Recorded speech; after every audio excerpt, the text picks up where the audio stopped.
Bro, they're going higher than my blood pressure, bro. Is it really? It's a good way to put it. I was gonna Bro, say for like it's so crazy, dude. Like cards and how like egregiously popular they become within the last moment. I had one of my good friends hit me up that he collects. He's been collecting for a while, and then he ran into another one of our friends at a card thing and was like, I didn't even know he collected, and I was like, it's everyone. I feel like I'm the only one not. Like I'm not the one investing in my future, my kids' future by not buying these things. I'm gonna use that shit to pay for my gas, bro. At this point, Pay gas for, and your, eggs, gas and pay, eggs. pay for your kids' college and everything by the end of the week. Did you That's say it, eggs bro. too? Eggs Yeah, too. Yeah. Yeah, eggs, yeah. Everything's going down, baby. Everything's going down, and my blood pressure's going up. Story of my life. True.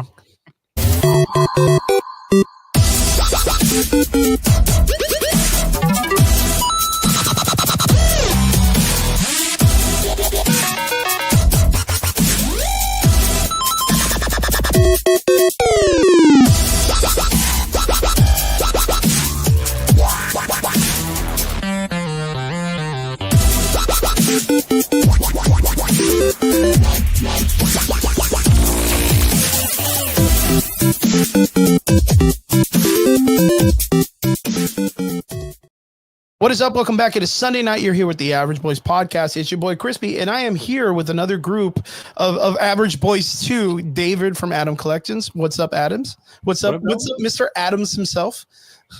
And I'm here with the one and only, the magnificent Derpy Entertainment. Derpy, what is up, my dude? What is up? It's good to see you guys, man. It's good to see you. I hope your guys' week was good.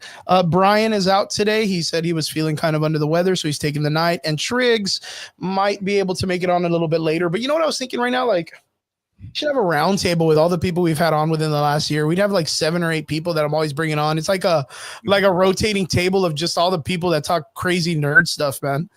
A Rolodex of shit, yeah. Rolodex of nerds, dude. It's so good. I really appreciate this. David, how's everything been going, man? How's the shop? I see you're in a location right now. What is up? Or is that Chris? Chris. Yeah. Can you hear me? Did you cut out? Did I cut out? I don't know. Shit. I mean, I feel like I didn't cut out. I'm in stationary work here, man. I can't really cut out too much. My Burger King internet, bro. Yeah. Trying to get my Burger King online work, trying to siphon that shit out. I was saying, I see you're at location, man. How's everything been going with the spot? You know, bro, it's been rough with the work and everything. We had to go assist with the spring break in the Port Isabel location. Yep. And people are assholes. I'm just gonna sum it up. Like, sorry guys. Like, y'all are assholes. Like, just gonna be transparent. Like the spring break crowd or what? Dude, they're all motherfuckers, bro. Like, Yeah. Yeah, But, Dirk, I mean- I know that you live inner city. I think you said, where'd you live? Oklahoma or Ohio? Ohio. Yeah, so like where we live, we are 45 minutes, I guess, west, technically west of one of the I'm going to say used to, because South Pedro Island used to be one of the biggest destinations for spring break. And now it just caters to, I think, just the Valley and maybe San Antonio, Austin, maybe. But like it lost all its momentum from the coronavirus. So it's kind of like now it's just super ghetto, man. It's just us like running that bitch. So yeah, I feel it. I've been seeing videos from, of course, like the Mario Superstar Salazar and Raymond and all the guys just posting up. And I have one of my fighters that, of course, after the fight last week, he just took off straight to the beach to go party. So I've just been getting updates on how nutty like it's been going on.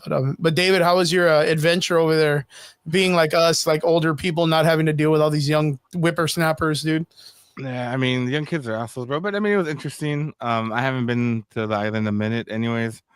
But lots of fun. I finally have a day off coming up, so hopefully by tomorrow, if not tomorrow, maybe Tuesday.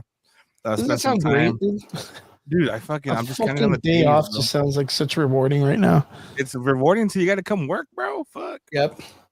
So we there at the gym, we had like a little small pizza party for the kids and the adults and stuff. You know, we watched some fights, very hung out, very nice, very chill, very successful. We're going to go back to hitting the gym pretty solid and strong again coming up this Monday. So I got a nice little vacation, but I mean, David, you know me. I think my nickname is like the hardest broken workman in the world. I feel like I've just been doing more stuff Today we were scouting locations. Me and a couple of my friends that do photography. We're just going around looking at spots, and we found this really nice place, which we were invited to go check out. So we went to go check it out, and it was really, really cool. But yeah, dude, I feel like I'm still moving at 100 miles an hour. Yep. Like I don't know how to relax. And then not to mention, being that, of course, vacation time and all this stuff, Derps, our homie's going to talk about his awesome adventure that he had this past weekend. He got to go to his first convention, and we're really excited to talk about that with Derpy. Derpy, overall, like, what was it like, man? Did you have a good time? Like, you don't have to get into spoilers and stuff. You can hit it when we get more into conversation about it. But was it fun? Was it everything you expected it to be, or was it more? It was everything I expected to be, but it was busy. It was busy and it was pricey. Oh yeah, so yeah, I know that you had hit me up during the week. You know what? Let's talk about it. I mean, we can jump into this conversation. Yeah, we had it up. Derpy's first convention, baby. So first, Derpy, what was the convention that you went to? I'll look it up right now when you type it. When you tell me.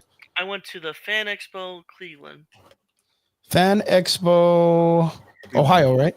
Yeah, Cleveland. Well, Cleveland. I don't know how to spell Cleve, but tell us about it, dude.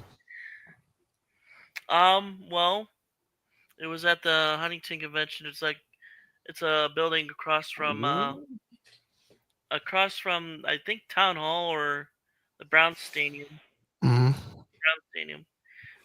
But it was a big building. It was cold that day. Obviously we were inside, but it was a great experience. There's Dante Bosco. I saw his panel for Hook. It was probably the best part of the night, the day. That's awesome. He was talking. I'll get into that part later. Because there was so much to do. Oh yeah. And I mean, we hadn't even talked about it prior, right? Yeah, we did. I was overwhelmed for how much there was stuff that I had to do there, and I got there at I want to say exactly when it started.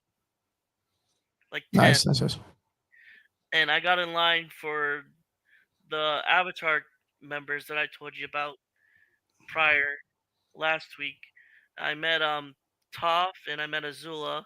I forget their Michaela Jill Murphy, I think. Mm-hmm. Right there in the redhead. Above. No, not her. We'll scroll up. Right there, that green one. No, green. You see the green right there? I was just going through all this stuff. That's her. I met her. She was in her cosplay as Toph and Azul. Gray. I can't pronounce her last name, but she played Vicky. No, she played this one, Ray and Michaela. She played you remember Meet the Robinsons? Meet the Robinsons, yep. She played Fanny, the younger Fanny. Oh, okay. But cool. Gray DeLise played. That's her name. Played. Look, dude, fan favorite right there, baby. Yeah. Crank Dustin. I didn't get to see that because it was so packed. I bet. I was gonna say it was probably super crazy packed. Yeah, I didn't even get to meet any Superman actors. That's why I really wanted to go, but I didn't get to meet any of them because it was packed, man. I mean, I was overwhelmed for how packed it was. I knew it was gonna be busy because it was a Saturday, but this is. But it was nuts busy. Yeah, it was nuts busy, and this is technically the second biggest con in Ohio. So. Nice, dude. Very, very cool. And you had a really, really great time, huh? Yeah, I did. I bought myself a Power Rangers Nerf, but it was like a Nerf sword. Mm-hmm. And it was the Green Rangers sword. That's awesome. Oh yeah. I saw. Yeah, you were sending me pictures. That was super cool. You just kept sending me really dope photos and stuff. Look, so this is a list. We went over the list last week with you. So David, thank you very much for bringing this. He was like, "Yo, I got the list." Mm-hmm. Heroes. So that's super dope. You got to meet such a great amount of people, and you got to see a lot of cool things. What were your highlights of the whole event and stuff like that? I think the two highlights were meeting a big YouTuber. Nico in the crowd. Oh yeah, which one? A very big YouTuber in the Star Wars community. Star Wars Theory. Star Wars Theory, yeah, man. That was such a cool photo when you sent it to me, dude. What was it like meeting him? Like, did you guys get to chat about anything or anything? We did, and then after I mentioned Andor, he was like, "Oh man, why'd you have to mention Andor?" But you have to mention Andor? He didn't because say he it that hates way. that show, right? He didn't say it that way, but he was like all depressed after I said Andor. Was it more of the backlash or what? I think it was just because it didn't have any. For him, I didn't think it had any like lightsabers and remember that moments or member berries, if you know what I mean.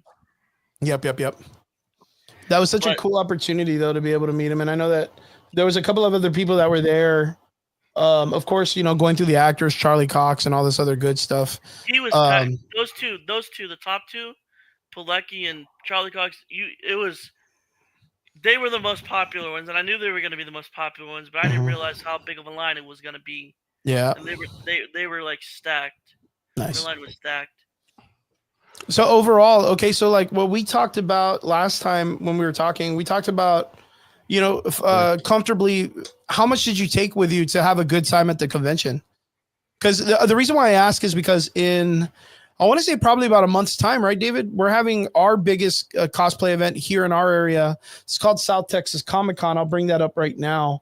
Let me look for it real quick. You mean how much did I bring? What's up? Like, what was your budget for that weekend? Like, did you go past it? Did you go? Remember, I didn't go past 100, man. I only brought 80. Yeah, remember we talked about how much to take so that way you could have like a comfortable weekend, and we were kind of dictating between the months. How much did you actually end up taking? 80. 80? And you still had a good time overall? Yeah, I still had a good time, yeah. Nice. Food and all that stuff really, really well?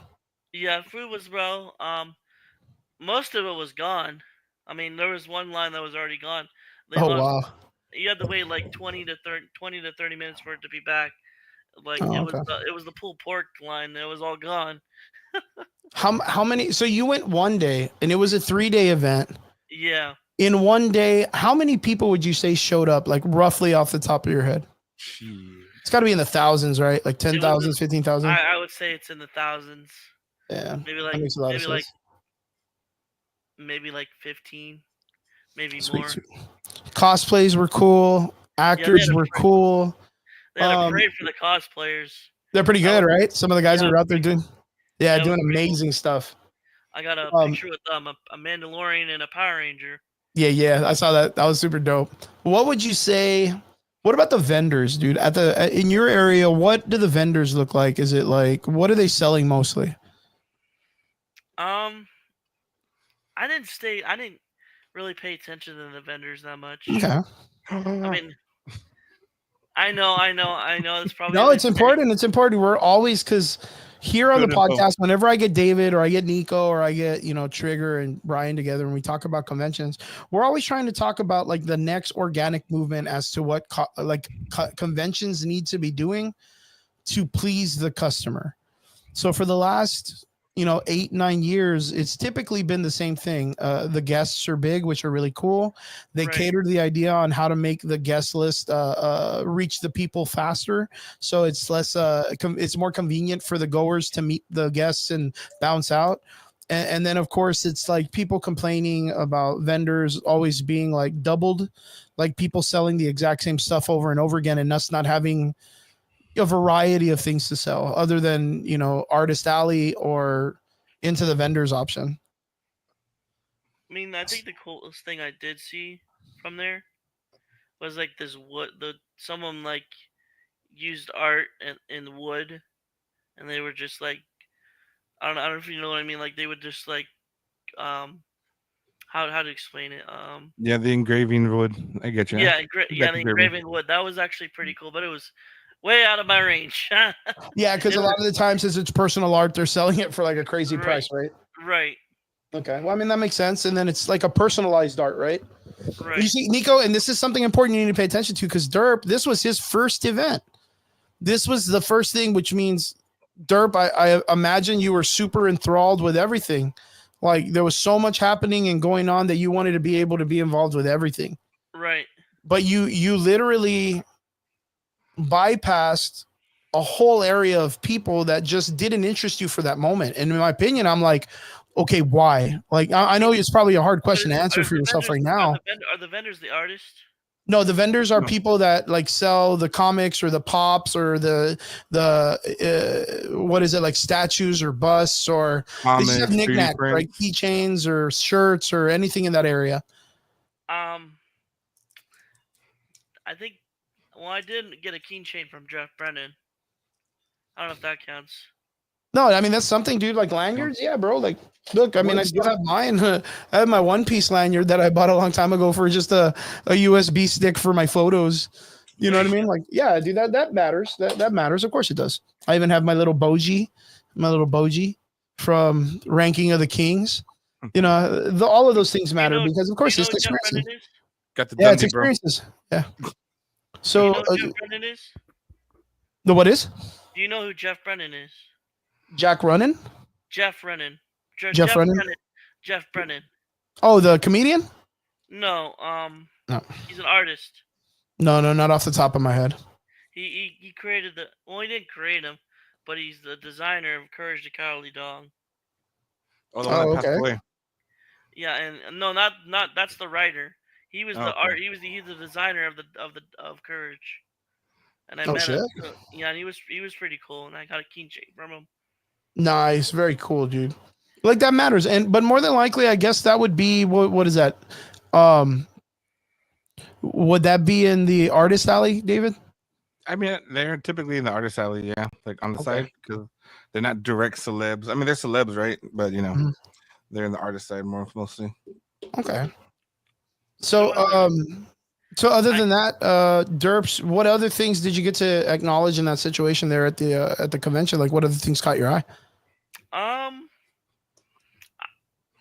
There was some vendor. I mean, I wanted to get a Funko Pop there, but I didn't. I wish I did, but I didn't.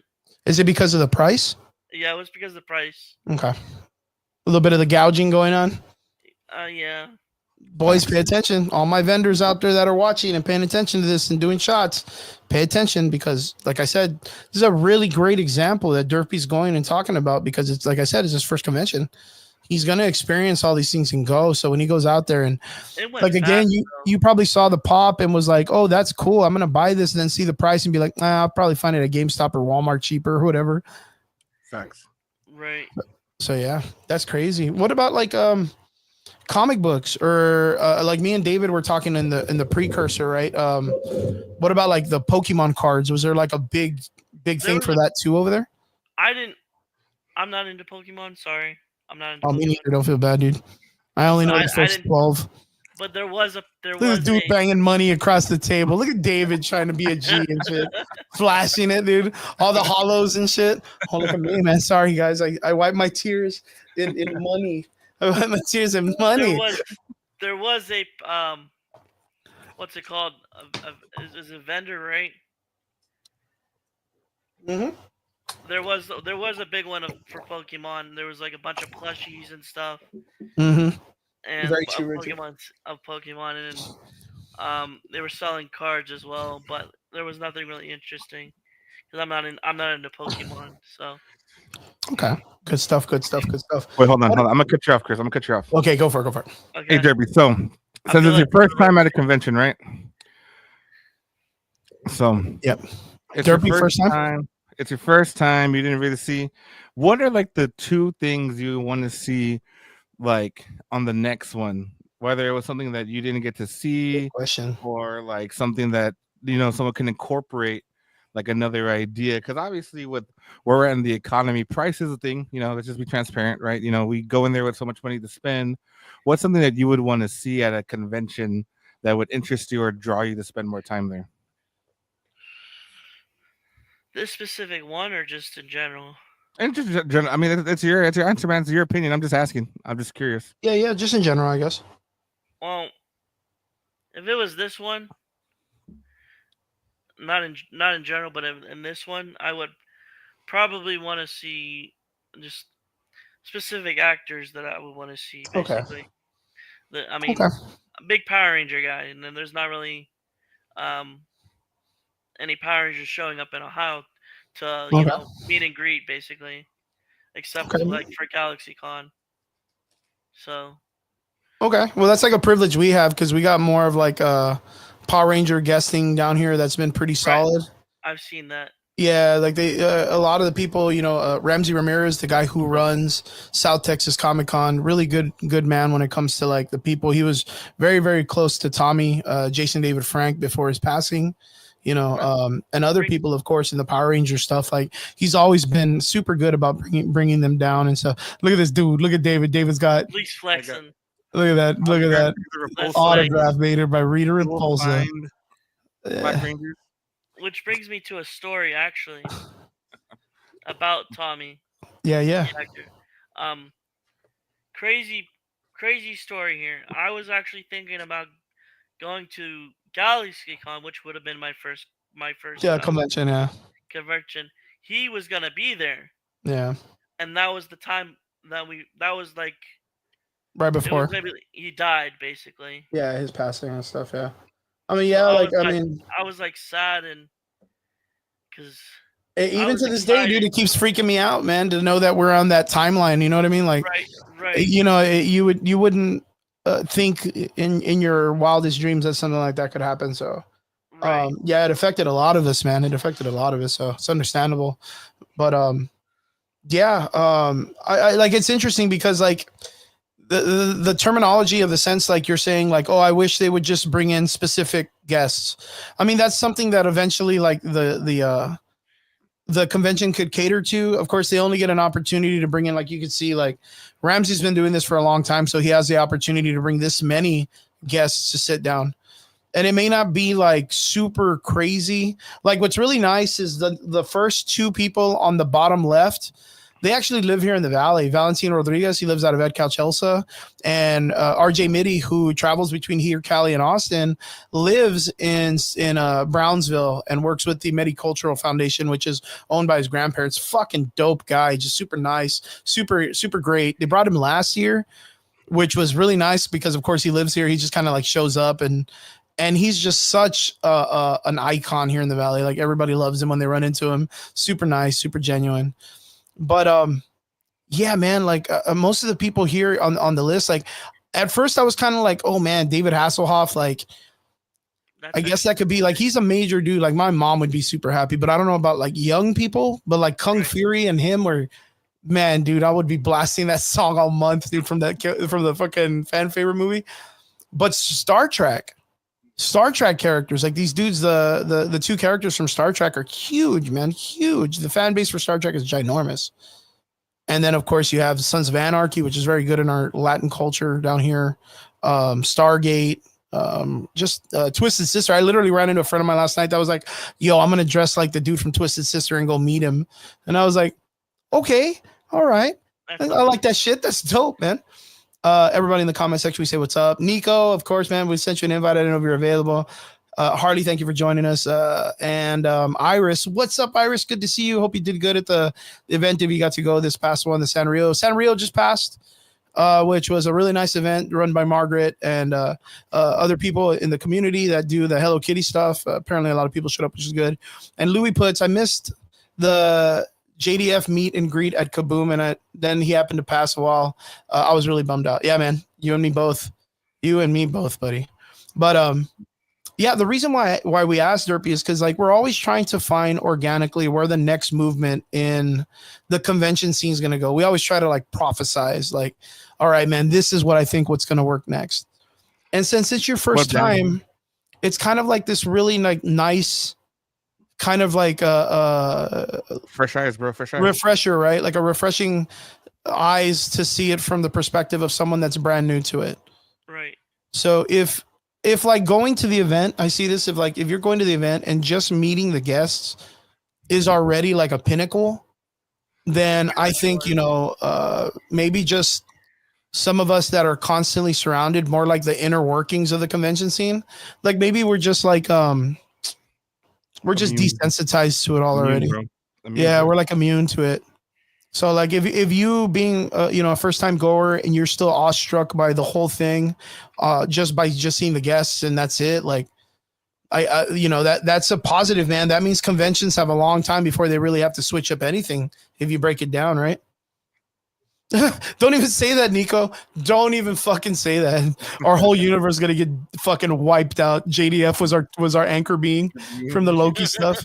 That's who it was. Oh, him and Kobe, right? Because the Kobe situation, that was the other one that caught everybody by surprise. That was They're our about anchor beings. Jeez, man. And then of course, like George Foreman, I think just passed away. Yes. Yeah, I mean, sad news, man. But that guy's a legend, bro. Like, got to live a long, good life, and you know, got to do great things and be a legend. We all kind of hope for that and pray that we get that opportunity in life.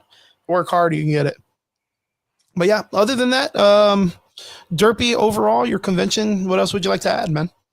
I mentioned earlier about the Hook panel. Harambe. Harambe. Harambe. Harambe was our fucking. Can you imagine?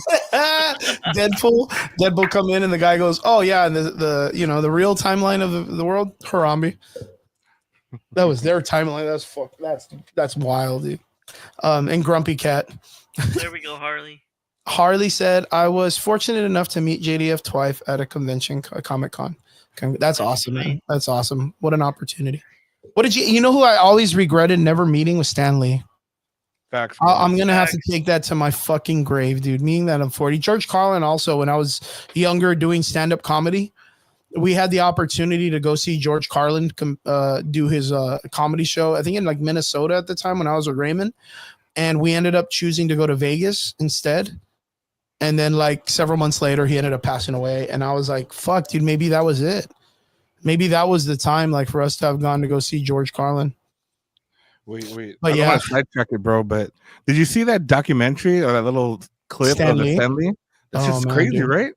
Well, we there was talks about that happening before he passed away. Mm-hmm. That he was being mistreated, and it was going around, and a lot of people weren't taking it into consideration how, and they were like, "Nah, it's because they just want to take his money, and Marvel's trying to take advantage of him because he's old and he doesn't know how to make decisions." And I was like, I don't know, dude. Like every time we see Stan Lee, like he's pretty like consistent. He's pretty aware of what he's saying. You know what I mean? He wasn't like egregiously talking about some weird shit. He was always pretty like spot on about what he communicated with. So like, yeah, I think when that documentary drops, which is kind of sad that they're going to make it like on a streaming service, because that means they're going to try to get people to sign up and spend money or to join a streaming service or watch it. It's going to be like some weird ass like streaming service. You'd assume they just put that up just to keep people aware on how he was handled. You know what I mean? Yeah, no, for sure. But again, people want to make money, man. I hate to sidetrack it, bro, but that shit was nuts when I saw that shit, bro. Yeah, it was really sad, man, to know that someone that I think the generalized audience just really love that dude. Like they love Stan Lee like a grandfather, and to know that he was treated so horribly by his own like children. You know what I mean? Like his own like grandchildren or children or whoever it was. Like we're gonna be in for it when that documentary drops. Hilario is like, Harambe was from the 956, baby, born in Gladys Porter Zoo. Is that true? That's true, right? That's true. Damn, man, they hitting our boy, man, getting them with them immigration laws or whatever. But I'm telling you, man, yeah, the Stan Lee documentary is gonna drop and it's gonna be wild as fuck, dude. It's gonna be wild. Jay Ree, what's up? What's up? But good to see everybody. Thank you guys for jumping into the podcast in the comment section. We really appreciate you. Derp, what would be technically your next convention, man? That I don't know. I'm hoping maybe in December, maybe GalaxyCon. Dallas? Columbus. Oh, Columbus, Ohio. Yeah. Dope, dude. That's a big one. You know what's so rad is like now that you had your first opportunity to go to a convention, and I remember you would text me and you were like super nervous, dude, right? I was. Yeah, and it's understandable because it's a lot. It's a lot of stuff that's happening, especially with so many people. But like, was there comfort for you, like when you went and you got to meet people and talk, and like, did you feel more comfortable when you got there and were like conversating? I was like, this is where I need to be because this is the type of shit this is the type of shit I'm in too. That's so dope. I enjoyed myself. But I was gonna say the best part of the besides Star Wars Theory was the panel with Dante Bosco on Hook. Oh, Dante Bosco, yeah. On Hook, he that whole time was just everyone was laughing for the experience. Everyone was just having a good time with him, and he made me laugh so much, and it was a great time. That is so awesome, dude. That is so dope. Well, Because Derps, I am sorry, so. one more thing. Go ahead. Go ahead. He was explaining basically the thing is that when they shot Hook, he was telling us when they shot Hook, he was 15, and because he was like it was the 90s, and he was like on the like rap and stuff, and they're out here and making him wear tights as a 15-year-old and wearing a Michael Jackson type jacket. That's funny. And nobody in the 90s, everyone knew in the 90s Michael Jackson was not okay, at least. and he was, and then he made him wear like a punk hair, and he was like, "I'm 15 years old, and you're making me wear tights and all this." Dude, it was hilarious. That's kind of funny. I was having it was a great experience though overall. I'm glad I went, and I'm for sure gonna go to another one. That's super good. That's super good. Well, I'm glad you had a good time. Can't wait for your next one. And letting people know also down here, April 25th through the 27th, we have South Texas Comic Con, our biggest event. And knowing that Derpy, this is his first convention over there where he lives, talking about all the fun that he had, all the comfortableness that he had when he got there from, not, typically the nerd mentality is like, you're not really like the most craziest, popularest dude out in the normal society. But to hear that you felt comfortable amongst your group of people and you were out there and you didn't feel excommunicated and you enjoyed yourself, guys, take that into consideration. And of course, vendors, listening to someone, again, brand new to the convention scene. Later's Nico, man. Good to see you, brother. We'll get you on soon, man. Get you guys on soon.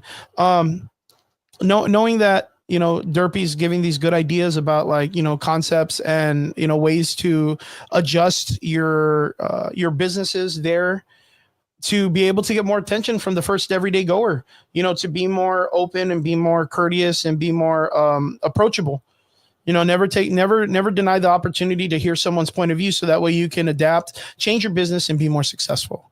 So again, Derpy, I'm glad you had a great first convention. That makes me super happy that the community I've fallen in love with and I represent the most I can made you feel this way, made you feel good, and you had a great time for a cheap price too, man. Like getting the opportunity to meet these people for like, of course, the money you spent for the ticket and then just the extra $80.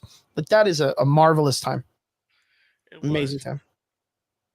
So dope. But guys, make sure South Texas Comic Con's coming, guys. You guys got to be ready. We're all getting ready too. So whoop, whoop. Shout out to Ramsey and Marla. Going to put on a marvelous show as they always do. And yeah, guys, don't forget to get your early bird tickets and your VIPs and all that good stuff. You can tell them the Average Boy sent you. For show. I'm not even getting sponsored, baby. And I'm still there. And I'm still there, dude. Yeah, it's super dope. It's because I love Ramsey. He's like one of my best friends, man. So I'm super proud of him. Always proud of him and Marla. Onwards to the next part of the conversation, boys. Let's go to the next part. So, Derpy, we talked about your convention. Now we're going to get right into freaking business, baby. All right. So, boys, anything going on in the news this week? You guys hear anything crazy that you guys want to kind of speak up about or anything? I got a couple of things. I got some things. You want me to pop off or what? Pop off. Pop off, baby. Okay. So, man, dude, there is no way that this guy does not know how to not stir drama. Of course, we talked about the idea of like Johnny Depp and all that stuff. What's up, John? Good to see you, boy. And Corpus Christi, my man. Jonathan Majors is back in the news. Of course, he was the court case that he was a part of got thrown out and released. He was designated not guilty. Places dropped. And Derps, you can correct me if I'm wrong, but wasn't there talks to bring him back to Marvel to hopefully have him reprise Kang in some way? Yes, there was. Right, which would have possibly been like him. Because they're probably not going to fully work with him, right? So they were going to be like, let's bring him back, let's kill him off. Doctor Doom is like the bigger villain now. He's the big talk. Robert Downey Jr., right? Yeah, that's what I've heard. So that would have been good for Jonathan Majors' image. Can we all agree? Yep. Yeah, we could all agree to this. But he's back in the news. Apparently, someone dropped some audio clip of him admitting about strangling and being physical with a female. This was, of course, being against the court case, which he denied being physical to a female. Man, there's no way saving this dude. Derps, David, what do you guys feel about the situation with Jonathan Majors? Is it like, is he Dunskies, dude? David, you go. You said check him out, David. Let's go. You go first. Yeah, I got you, bro. Like, roast him, David. you know, bro, I'm biased, bro, because when Majors was at the pinnacle, right? He was with Creed. He had fucking They did that badass Aviator movie. Yeah, Ant-Man and the Wasp. You know, it was entertaining one time. Watch it one time. But the Creed to me was like, they had a good Creed performance, and he fell hard, bro. But I mean, it's so shitty because I'm watching Suits now. If y'all haven't seen Suits, it's on Netflix. Pretty good. No, but John, what's Steve Amell's on it, right? Green Arrow. He's on the new one, the Suits LA. Yeah, I was checking that out, and I was like, "Fuck, I might watch it just for him," because I really dig him. Like his acting skill is always so good. Yeah, so I might watch it. I might watch it. But hey, bro, that's what we have the court system for. Innocent until proven guilty, bro. So it don't matter what he said. It just matters if he found guilty or not. So. But what does this do, like, in the sense of like civil justices and stuff? Is he gonna go back and be investigated? I mean, double jeopardy, bro. You technically can't be tried for the same crime twice, right? I mean, I don't know, dude. If I murdered someone and then I got off and then I murdered another dude, they're gonna put my ass on trial for murder. Well, I mean, another dude, but not the same. Not the same. What's that thing called? And plus, you know, fucking AI is a thing, bro. So like, you could fuck with AI. You can fuck with AI like a motherfucker, bro. Holy shit! I didn't even think of that. Yeah, so. Look at what John said. Oh, John just put that up too. Jesus Christ! Like, why didn't I think of this, guys? What the hell? Yeah. So you think there's a possibility it could be AI? I mean, I don't really do because it's I mean, what are the odds? You know what I mean? Who's gonna go out of their way to be like, you know, it'd be real funny, dude, if we made a fucking audio of Jonathan Majors being like, "I'll strangle a bitch." Sorry, what is it? You have to upload 100 characteristics on an AI. He's got how many movies? Oh yeah, I mean, it's possible, right? Like, I mean, that's what that'd be a lot of fucking work for someone, though. That would be my defense, bro. I'd be like, hey, AI is a thing, guys. What do you want me to do? Yeah, someone's really got to hate that dude to fuck him up like that, right? Derps, what do you think? I think he should come over to DC. Yeah, like they're like, hey, fuck him. We'll take him. James Gunn talking about fucking kids. We got that dude. It's cool. We got that dude. He's all right. Who's he gonna play? That's crazy. So of course, I don't know if you guys have seen it, but right now there is a trailer going around for a new film that Jonathan Majors is in, which is talking about like bodybuilding and shit. I don't know if you saw the video or the trailer. I have not. No. And of course, like Jonathan Majors, nothing against him. The dude just ripped his shit after the Creed film. He's just in marvelous fucking shape. Marvelous shape. So I forgot what movie it's out, and it's like in a streaming film or whatever. But I don't really think people are gonna watch it because of all the situations happening. Because like what do you do when it's like the Boondocks cartoon, right? Like when they did the funny bit about R. Kelly, like, you know, he's a talented person, but the dude pissed on a kid, like, you know, and then Huey's like, fucking, where are his friends? Like, fucking, you know, don't let him hang around with kids, you know, fucking don't give him keys to his car, like, fucking take away his camcorder, like, just stop this dude from doing bad things. Like, how do you stop this dude? Like let's like you guys make a really good, interesting argument, which is like, what if it's AI? What if it's computer generated? What if it's this and that? I think we've been seeing a lot of this, like with like Joe Rogan on TikToks, where it's like, hey guys, let me teach you about how to make money. The government's going to send you a check. And if you haven't called this number, you know what I'm talking about, right? Right. Yeah. So we know it's possible. And I guarantee if I wasn't knowledgeable in some type of technology, if I was like 10 years older and like just an old person, I'd be like, oh, how do you get into the emails? And how do you get on the interweb, son? You know, maybe it catches me. But what do you do in this situation with Jonathan Majors? Like, how do you stop him from creating these problems if it's real? Like, what do you do with him? Like, do you put him through therapy? Do you run a PR? Like, because again, this is, you know, Ezra Miller shit.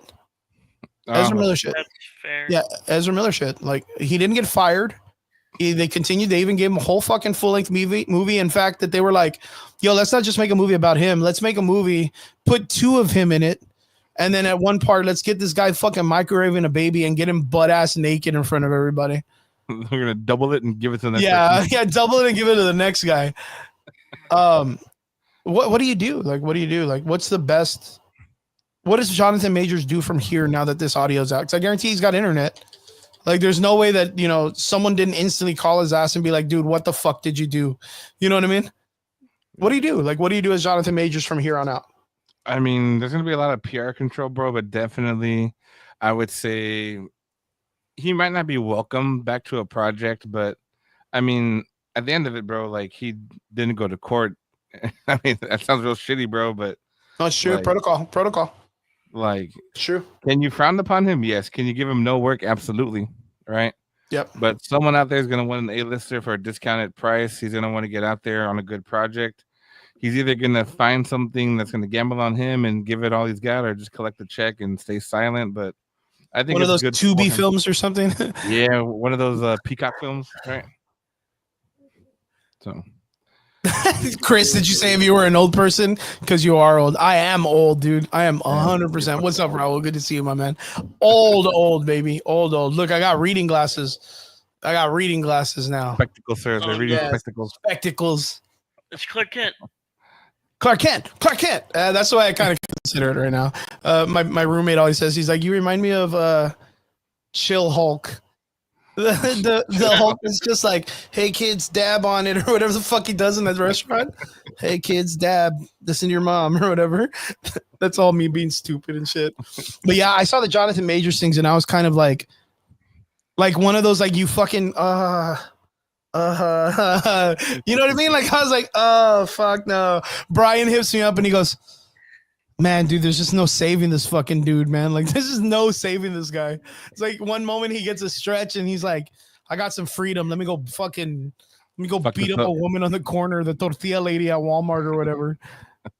It's wild, dude. It's just so wild to me. But yeah, I wanted to bring that up and see what your guys' thoughts are. I never considered, because I haven't seen anything other than just that the audio popped off and they're kind of seeing what's going to happen or whatever. And I never even took into consideration about the AI thing or it being like a deep fake. So we're going to have to see what happens. If there's going to be an investigation, character deprivation, or what is it? Deprivation of character. So we'll have to see what happens. So again, shout out. Let's see what happens. Let it cook, baby. Let it cook. We're here for the chaos. And you know what? As a matter of fact, this is something very interesting. I wanted to bring this up to you guys because I had read about it, and it's something we as comic book fans and lovers of the system and lovers of the source material and all that stuff have been talking about for a minute. The idea on how a lot of the new age writers for some of these bigger, like the big three comic book company, or the big two, how they take into consideration that they want to kind of like self-implement themselves or their ideologies or their morals to try to make it reflect current statutes and current limitations on what the community is about and what politics and current affairs and things like that. And I heard this thing this past week that was pretty crazy. I don't know if Jonathan Majors got married, but the thing is, Raul, is this past week an audio piece was released, and we don't know if it's real or not, which the guys made a good point, of him admitting to the female he's speaking to on the phone that he had strangled her and like abused her a little bit, and that it was all part of the act or something. He put it in a way that was kind of like how disgusting of a human being to act this way towards another, like manipulative. But again, like, we don't know if it's real or fake. That's a really, really good point. Like, because nowadays you need to, like, I don't even know how you're going to have to bring in like some real good software and just some Doge ass shit. You have to bring in some Doge ass motherfuckers to really break that shit down. But yeah, it's super crazy. But yeah, we'll have to let it kind of cook a little bit more to see what we get in variables and stuff. But going back to what we're talking about into the next part of the conversation, he was dating Megan Good. Who's Megan Good? Is that a person? Is Megan Good? Wasn't that the girl that was the first one? Megan Good. What the fuck? 2 days ago, Majors on feeling worthy of marrying Megan Good. Holy shit. Wow. Megan Good. I love her. Megan Good is the actress. She comes out in a lot of ways. She's super gorgeous, man. What a beautiful lady. Pretty. Yeah, beautiful lady. You remember this lady, David? There's only one lady I have eyes for. Ashley's looking at you like bullshit. Well, you motherfucker, I will choke you while you sleep. I will choke That's you a while good you sleep. response. No, I'm looking at her Aw, at she's so that. pretty. I don't remember her in any of these movies, bro. Honestly, Nah, she does a lot of like oh, she was but in she does Friday. movies and stuff. She's in Friday. I can't remember, but she does some old school movies and stuff like that. Yeah, she does. Oh, Stomp the Yard. Yeah, Day Shift. Um, Waist Deep with was it Tyrese? I think Tyrese was in that. She does it like the black culture films. She works a lot with like black culture films, and she's in most of them. She's a great actress. She's always really good with comedy and hitting the buttons and stuff like that with her delivery. And like I said, she's just amazing. She was in Shazam. Was she really? Apparently, that's what I was The looking at too. fuck? Where? Shazam. Was she Shazam. the little girl? Motherfucker. Yeah, she's a speed girl, dude. She's a speed girl. There you go. I thought this was the singer girl. There's a girl that looks like her that sings. And I thought this was her. But oh my god, she's the best in this movie. She's the best. She's the best villain. She's super funny. She's the best hero. Best hero. Best hero ever. Best hero. Yeah, she's very beautiful. You see Miguel isn't even like super hot. So here we go. Jonathan Majors dropping the ball, boys. We can all assume that Jonathan Majors has dropped the ball with this situation. So we're gonna see how it goes. Again, we'll have to let it cook maybe another week, and we'll get some information coming out of it. But going back to what we're talking about, right? The way Marvel always kind of throws in this. Did you hear me do a Transformers thing? Did you hear me do it? Yeah, that was crazy, dude. I almost Autobot assembled on you guys. The idea on how a lot of the current writers will jump into an IP or a current very popular IP and try to rearrange it. We saw it last week. We talked about it where they're bringing a black actor to play Snape, changing the culture of the Snape ideal from the books and in the live action from the actor who played him and passed away, and then doing this as like almost like pandering to get the views and the sales, being something that's like super like polarizing in the opposite direction of what they originally did, just for attention, right? My biggest thing was I think we saw this a while back where there was a large amount of people that I don't want to say it was on like some current spectrum on politics or whatever, but a lot of people attacked the Punisher character on the internet. And the reason why was because we were watching, through society, that the reason that, Frank Castle in the comic books of Punisher was an ex-Navy SEAL. He had to be like the most masculine version of all the heroes we've ever associated soldiers to be. So that way his character, when he comes out, it's like in every movie, every trope, every dude that's super quiet, that goes into a gas station that's being robbed, the guy pulls a gun on him, they disarm him and takes him apart. And, the guy walks out and the cash register dude's like, who was that? Vigilantism or whatever. And then the kid is like, you don't know him? That's Frank Dukes, the fucking Navy SEAL that killed 1 million dudes in Afghanistan one time with a pencil and a fucking wiffle bat. Like, and then, oh, fuck, Navy SEAL. That's crazy. Of course, it makes sense. That's the trope, right? That's the writer's trope for any of the soldier characters in comic books. We saw that with Frank Castle, 100 years almost of fucking content for Frank Castle and being the Punisher. But in recent times, in the last like 5 years of comic book writing, the guy who originated the story, mind you, came out and just disowned the Punisher character for a bunch of like police officers and military people of imperialistic nature, and them occupying the logo of the Punisher for their I mean, we've all kind of like catered. I don't know how to put it into terms that it doesn't sound like some kind of weird shit with it not. Because it's not a cult, it's just an image. It's like the Superman logo.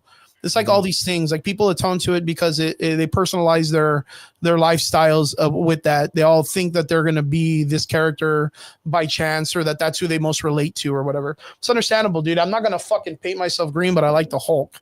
You know what I mean? I'm not going to fucking super glue myself rocks on my body, but I like the Thing. But you know what I mean? Like we get it though. The guys that wear the Ryu bandanas in public, the fucking people that, they all assume themselves or cater to the idea that they are these character. So a lot of people occupy these spaces in these characters. But in recent times, because of that and the disowning of the owner from the Punisher doing it, Marvel has taken it into their own hands to be like sure, let's make fucking Frank Castle a fascist and a piece of shit. Like, let's do that. Let's do that. It'd be great. It'd be fantastic. So I don't know if you guys were aware of this, but I want to say like several months ago, maybe even a year ago, they brought his wife back to life. They brought Frank Castle's wife and his daughter back, or his kid. And the first thing the wife says is, "I always hated you. You're a piece of shit. And I was going to divorce you. That's where I was going in. And then this dude killed us, I guess. And yeah, but I was going to divorce you. So all the shit you've been doing this whole like 20 years of comic books and amazing stories of this guy, like going through being a vigilante and killing off criminals, because it all started with him, like trying to get justice for what they did to his wife, the inhumanities, right? Then these writers are like, oh, it'd be really cool if his wife was going to leave him and fucking, I don't know, fucking go the other way and date another dude. And Frank's left there like just being a piece of shit because he's killed a bunch of people for no reason. You know what I mean? Like, that's the way they handled a legacy character that a bunch of people looked up to because of the injustices he tried to go against. You know what I mean? So in recent times, they've taken, now that the character is changed to Frank being part of the Hand, the logo changing, him being the top killer for the Hand now, working for the fucking guys that want to kill Daredevil and all this weird shit, like being a Japanese character. It's super fucking weird, just on the fact that they wanted to hit the masculine audience super hard and degrade it. Well, the actor, what's his face? Jonathan Bernthal, right? Yeah. John Yeah. Bernthal. John He had Bernthal. been approached for the original Daredevil series that Marvel wanted to have.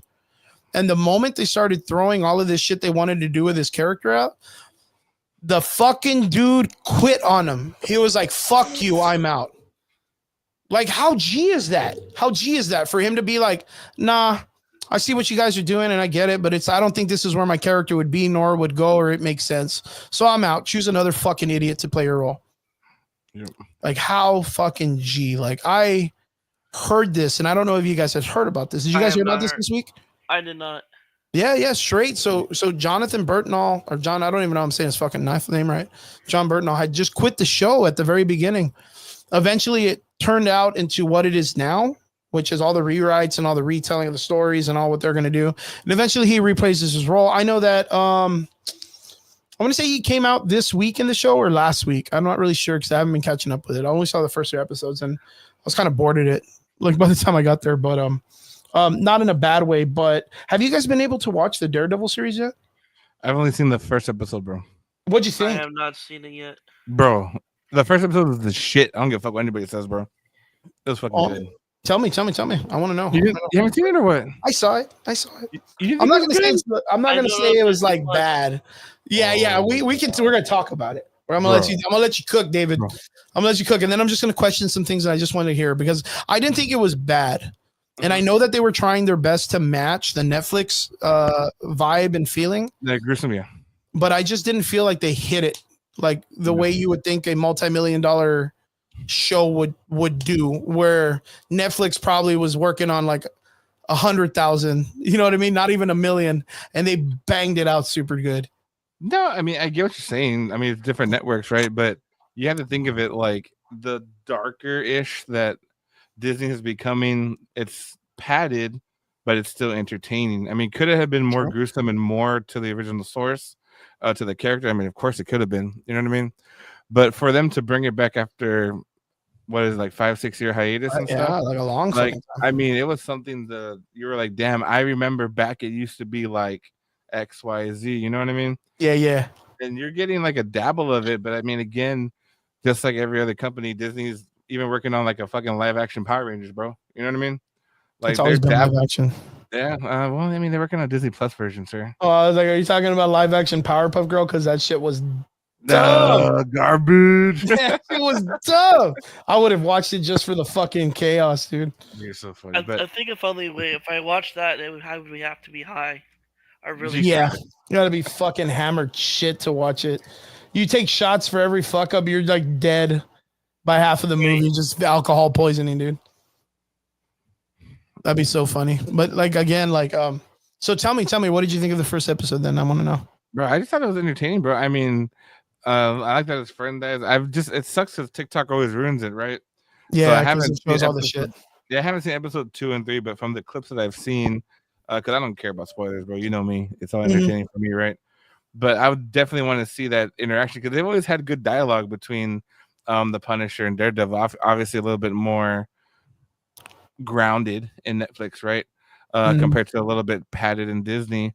Yeah. But I mean, at the end of the day, if he believes that his character is going to be better not being served, that's good for the community. One, and two, like it's going to get written anyways, right? I mean, would they like to keep the original actor? That'd be perfect. But I mean, the Punisher role has always like a Batman role, bro. It's always going to be filled with somebody else. You know what I mean? 100%. So, but do they want to go that route? Probably not. I mean, in a perfect world, they want to keep them all together, street level heroes and so forth. But to me, the episode 1 was good. I like Bullseye. I like the fact that he was just laughing when his buddy was dying. I love the aftermath, right? Kind of how they did the flashback and flash forward and so forth. Okay. I thought it was written pretty well. Obviously, I haven't seen 2 and 3 to cater it right back and forth. I think it's up to episode 4 right now. I think it's like on 4. But where Fisk wins the election and it's just controlled chaos, right? People celebrating, but even people are questioning like why are they picking him? There's rumors you squished the person's head, like it's funny, bro, because I think of it, and we kind of talked about it like with Captain America, right, with the things going on at the time. But like people are like, well, Trump's a felon. How did he become president? The system's there, bro. You know what I mean? Yeah, like I said, it's all the comic books that reflect current society and current events and things. So you could see where the dynamic of like Fisk winning the election, which of course happens in the comic books in different ways. In recent times, I don't know if they did it in the older times, but in recent times, I know Fisk has kind of ran for mayor and has won. I think not even too long ago. I know he's married to someone in the X-Men. So even like Swords of X or House of X or whatever the comic book run that was going on with Krakoa for a bit, like there were times where Kingpin would be involved with the X-Men. So like, there's that story of knowing that he's kind of been in that. But of course, like I said, like the current event was like, like you said, like, oh, I heard he strangled someone. He broke the law. How does a criminal become a mayor or a president? And it just, dynamic tones of what's going on in our current society with these characters and stuff. It's even more prolific in the comics where it kind of gets really dumb and egregious. But I feel like, in my own personal opinion, I feel like the first episode was really nice. It was a nice nod to the original Netflix series, but of course, like I don't know why Marvel does this, especially in this current dynamic of the stories. Like, why does it matter to make the announcement like a week before this thing pops off the show and be like, oh, hey guys, the Netflix series is canon. Woo! Excitement. People go fucking crazy. We're going to get it, boys. Like, boys. Or what is it, that meme where it's like, people of the United States, we got him. Woo! Like, fucking people just going nuts, right? And then for them to do what they did with the characters in the first episode. One of them, of course, I don't want to. Well, I mean, Derpy, I don't know if you kind of know what happens. I know you said you haven't seen it, but do you kind of know what happens or no? I really don't care. He's like, I'm a DC guy, dude. I don't give a fuck. I like that. I watch Batman. I don't give a shit about this guy. That's funny. Okay, well, I'm gonna kind of throw some shit out there from the show. One part we get that what's his face? Froggy gets killed or whatever, right? Yeah. And then the chick, I forgot her fucking name. She ends up being like, hey, what's up? Like, I don't even live here anymore. Like, I moved, so you don't have to worry about me for the rest of the show. And then Bullseye comes out, and Bullseye does an amazing thing. And Bullseye's like he's like one of the most sadistic characters in the comics. Like, just off the top of my head, he's just super crazy. So comes in, fucking shoots fucking what's his face, and then walks into the bar to just start fucking murking people because Daredevil, why not, right? Like, Daredevil. You know what I mean?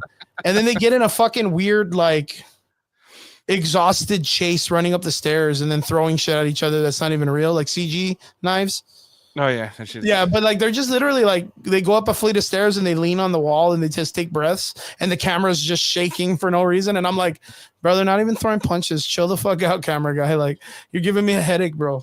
He's catching his breath, bro. Yeah, the camera guy's catching his breath, just trying to keep up with him. And then he fucking throws him off of like a 5-foot-story building, and he just survives. Where he's like in the courtroom the next day with a black eye. It's like, how the fuck did he survive that? Like, was it already like coming to the terms that he's already had his like bionic spine put in? Is that what we're kind of assuming, that he's already like post, like, you know what I'm talking about? Like in the comic books, he gets like some enhancements. But are we assuming that that's what's happening with his character or happened? I mean, I want to tell you, bro. I'm not too close to that source material. I'm gonna be honest. Yeah. Well, I mean, think of it like this way. We all remember the Tony Award-winning She-Hulk series, right? Like kind of like the way they did with Abomination, where he was like this weird background character until he just popped in for no reason. Right? Is that what they're doing with Bullseye? Like, do you feel like that's what they're gonna do with him? Like they just shelved him in the first episode. They're like, going to prison. Don't have to worry about this guy no more. Maybe like second to the last episode, he pops in. He was like, "Gotcha, bitch! You thought I was gone." Whoop whoop whoop. Like, you know what I mean? Maybe.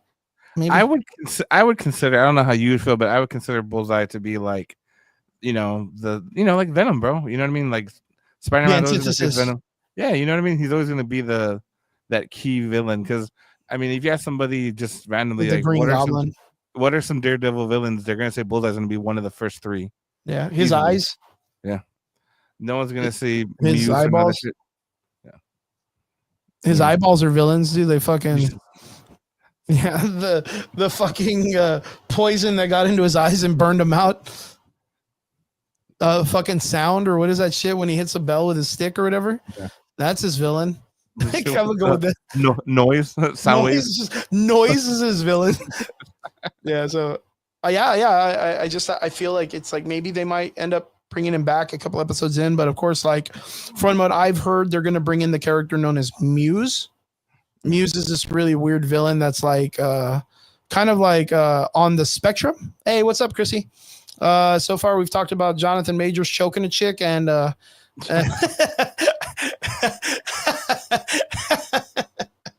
choking a chick, and now we're talking about Daredevil and people doing crazy things. Echolocation, but Echolocation is his villain too. Like, he bangs some shit and he goes crazy. I remember the Ben Affleck movie. Ben Affleck, oh fuck, there's a bunch of rhythm everywhere, dude. It's so loud. It's so loud. I gotta sleep in water or whatever. I mean, so far I've gotten able to see the first, second, and third episode. We talked about it last week on the show, and the boys were kind of like all agreeing naturally that it kind of was slowing down, and they were scared that it was gonna fall for the same Marvel situation where it's like they'll do 8 episodes and the first 6 suck and they stay like on the same like pathway, and then you get like 2 episodes to like cram all of it in, and we're just like all sleep. We're all like this looking at the SpaceX rocket land that we hope it doesn't crash. You know what I mean? That's what we're doing with the fucking Marvel TV shows, that we hope they don't just crash and burn. So like for me, it's I just don't want it to do what Echo did. Where Echo had, you never saw it? Did you watch it? Did you watch it? I never finished it. Oh my goodness. Derpy, did you see Echo?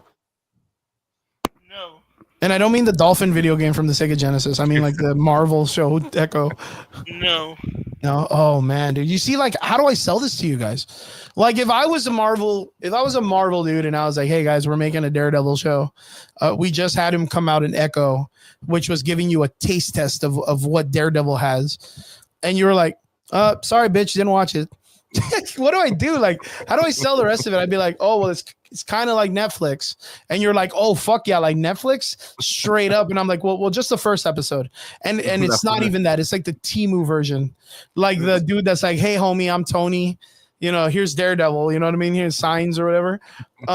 It's very chill and relaxed compared to the Netflix series. But in my opinion, is like, if you ever go back and watch the Netflix series, which I think Muse is the guy from Wednesday. Yeah, if he's got a white mask with like black teardrops that are coming down in a hoodie, that's Muse. This dude is like an animal. And the reason why I say is because like he has no it's so crazy to think about, because the comic books of that series and Daredevil back in the day were really good. And they really touched base on like the psyche of villains and down to earth, like bad guys that are sadistic. And that's what Muse is. Muse was like the Iceman, the hitman that worked for the mafia, who like would talk about like, yeah, dude, I would cut a guy's body apart or slit his throat or whatever, and then that night I wash my hands and go touch my daughter's face as I wished her a happy birthday and kissed her on the forehead. Sure. And you're kind of like, fuck, that's wild, dude. Like no emotional content for human life. And Muse's characters like that, except for the fact that in the comic books, I don't know if they're going to do this way, but he would kidnap people and either based on their disability or something that they almost like Saw, right? But he would make art based on those people. He would kind of like take their body parts and string them up into like furniture or whatever. And that's what Daredevil would find. I wouldn't say like that's what he would see when he'd get there because he can't see, but you get me. You know what I mean? I can't. I guess we didn't see that. You know what I mean? That's fucking Raul Julia M. Bison when he fucking Saget when he makes fun of Sagat. Remember? That's funny. But yeah, he's very sadistic. So he just and there's a character in the comic books, forgot his name, but he's like Daredevil's sidekick. And since he's a sidekick of Daredevil and Daredevil's a blind person, the dude like fucking rips that guy's eyeballs out like as an art piece or whatever.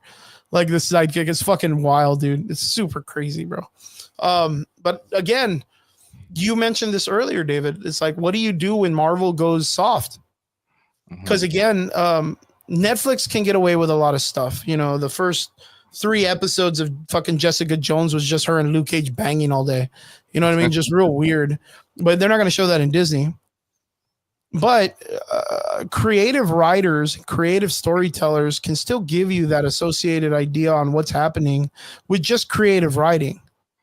So like the noir, dark essence of PG, Christopher Nolan's Batman. You know what I mean? Like you can still do it, but what is Marvel's problem with just doing it correctly instead of making excuses as to being like, well, it's not our fault we suck. It's your fault for not liking that we suck.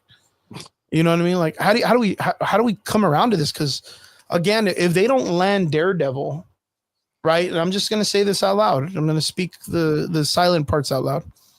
If they don't land Daredevil, which is a pretty solid crowd favorite right now, how do we assume that they're going to approach any of the Marvel properties coming up in the next couple of months or weeks into the Secret Wars and all that other shit? Derby, you want to take that one? Derpy. Is Derpy there? Is he asleep? Derpy, you better not be sleeping, my man. There it is. I heard the click. I was like, did you hear what I said or no? No, I didn't hear you. Sorry. I was saying if you look at the current dynamic of how the Marvel Disney approaches the stories, if they don't land Daredevil, like if they don't land the series, which is a pretty solid crowd favorite, a lot of people know who he is, they know the story, they get the gist of it. If they don't land this character with good creative writing and good storytelling and directing, how do we sell into the current dynamic that, you know, Secret Wars or Thunderbolts, you know, another movie that's anticipated? How do we go into those movies and say like, hey, you know what? I trust Disney into this. I trust Marvel into Secret Wars and all this stuff. If they can't land Daredevil, how do they pull it off? First off, that's a lot. And secondly, Thunderbolts is going to fail. You got to get a little bit closer. I can barely hear you. I said, first off, that's a lot. That's a lot from you. And secondly, Thunderbolts is probably gonna fail. But oh, don't say that, Derby. I'm hoping it doesn't, dude. Like I literally have the Century right here, bro. I know. I literally have him here in my. Nobody knows who the Thunderbolts are. Just in general, besides us, comic readers. Mm-hmm. But back to Daredevil. I mean, it's Disney. They could go one way or the other with the character. Okay. Right now it seems like they're doing a pretty good job from the response. Okay. For Daredevil so far. Yeah. Yeah. But they could go to 100 real quick. They could go to Disney-fy it. Like that's the term I use, Disney-fy. Yep, I can see that. I can see that. But right now, I think they're doing a pretty good job for what the response is getting. Everyone's getting from it. Good stuff. Good stuff. Okay, hey, I can see that. I mean, they're just doubling down, bro. I mean, I think they're gonna focus on that end project, which is gonna be obviously Doomsday and RDJ, right?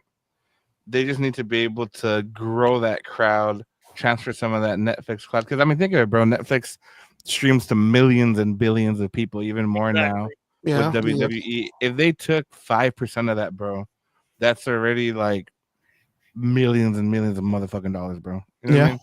I mean, we suffer because we enjoy like the quality more than the quantity, right? Mm-hmm. But I mean, I think that's going to be like their last send off into whatever they plan to do, X-Men or whatever that new phase and Whatever the new phase is gonna be. yeah. I mean, they might even just say fucking reboot the whole motherfucking thing. I mean, fuck it. Like, yeah, because it's gonna be hard to keep bringing these actors back now. Yep. John in the comment section says Jessica Jones, Luke Cage, and Iron Fist and the Punisher are good characters and had good storylines on Netflix.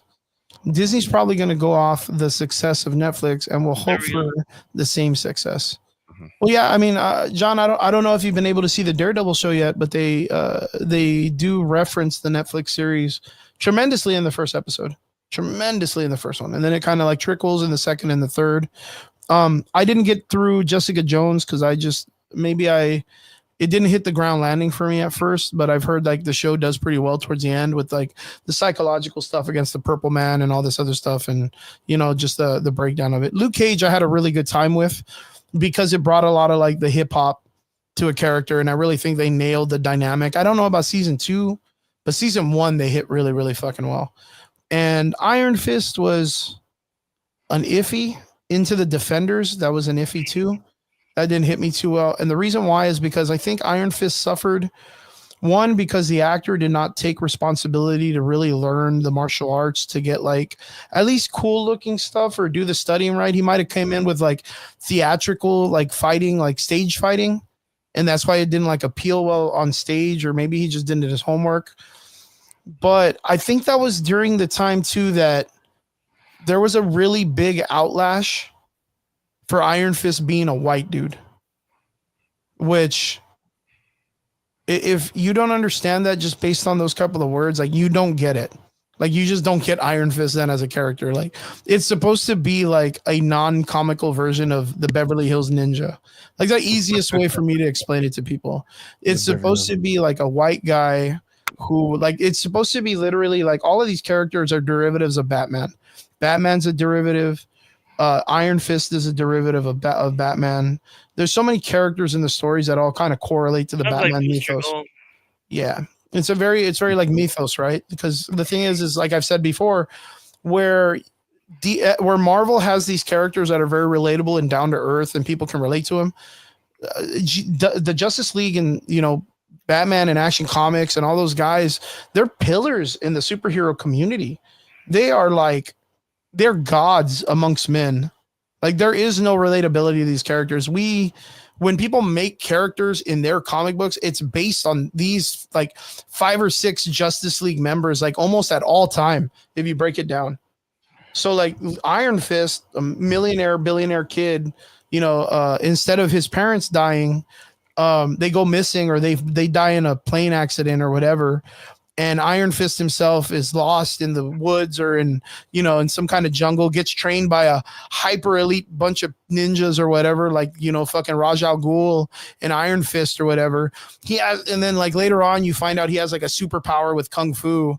And you're like, wow, that's super cool. It's like Bruce Lee shit when he's doing his fucking Game of Death stuff with his hands, right? And you're like, oh, the mysticism of martial arts. And then when it became more popular, they were like, hey, let's take you and to show you how Danny Rand got these powers. He fucking had to, fist fight a dragon or whatever the fuck and beat a bunch of other Chinese dudes up and made it all the way through. And, they made this crazy story about him. Then he ends up being like kind of a dummy, very Beast Boyish in a way, like in the Heroes for Hire. He's very silly, hooks up with the hip hop dude, which is Luke Cage. Like there's this really fun dynamic. But again, like it's because of the silliness of having a white person in that nature be the Kung Fu superhero. It was David Carradine in the past or Billy Jack or whoever those guys were back in the day that were doing it. It's like David Carradine in fucking Kill Bill or Uma Thurman in Kill Bill. Just a bunch of white people doing Japanese shit. It's literally the trope of it. But during that time in Iron Fist history, the story came up. People noticed because they were finally actually paying attention to money making characters in the community in Marvel. And a big uproar happened that it was like, why is it a white dude? Like, it's supposed to be a Japanese dude. And it's not even Japanese culture. It's Chinese. It's Kung Fu. Like, you don't even know shit. You know, they don't know shit. They don't know shit. But yeah, now I think Iron Fist is an Asian guy or some Chinese kid or some other bullshit. Like, yeah. So it's just crazy. It's just crazy. So yeah, Iron Fist was pretty rough. And I've heard from so many people, and I don't know if you guys have ever heard this. Like, there's so many people that are like, "Oh man, I hope they bring the Netflix guys, but not that Iron Fist dude. He sucks." And I'm like, "Damn, man, fucking poor guy. He can take a fucking martial arts class or two and be all right. He's gonna be cool, guys." But yeah, it's just really wild the way that they've handled like the transition from Netflix to Disney, right? But yeah, in this past week, in the show, John Berthenol's made his return. I really haven't had like an up and down. Oh, Rob's here. Biggie, how did it go with the Punisher in the show, man? Maybe you can kind of put it up and make it make sense. But I haven't heard any like really big backlash of it. All I know is that from the Netflix show, Jack Quaid. He looks like Jack Quaid. Wait, is that the dude from Jack Quaid? Is that an actor? Jack Quaid. No, Jack Quaid's from that movie, bro. Total Recall. Jack, no way. Yeah, I think. Am I right? Jack Quaid is that guy's son.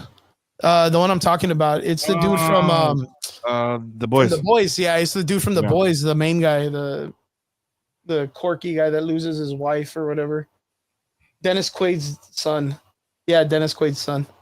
He came out in a show or a movie called Cocaine or Novocaine or whatever, which is just The Boys with extra steps.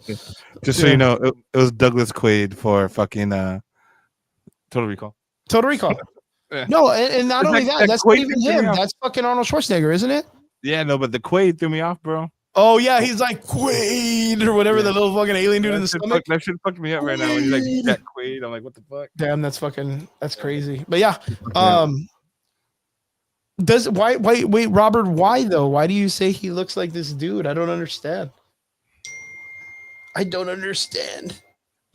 But yeah, how did it go though? Like in the episode itself, Rob, let me know in the comment section. I again, the only thing that I've really heard about the show is that the Daredevil actor had quit, and it makes a lot of sense. And I was kind of telling people, like, you know, it takes a lot. Can you imagine a person like John Bernthal, like standing up to Marvel, that Marvel money?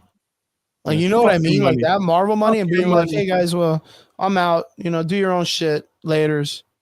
Like, let me ask you, like, is that because he knew himself? Oh, you're talking about the fucking Iron Fist guy. Yeah, no shit. Yeah, the Iron Fist guy looks like this Quaid kid.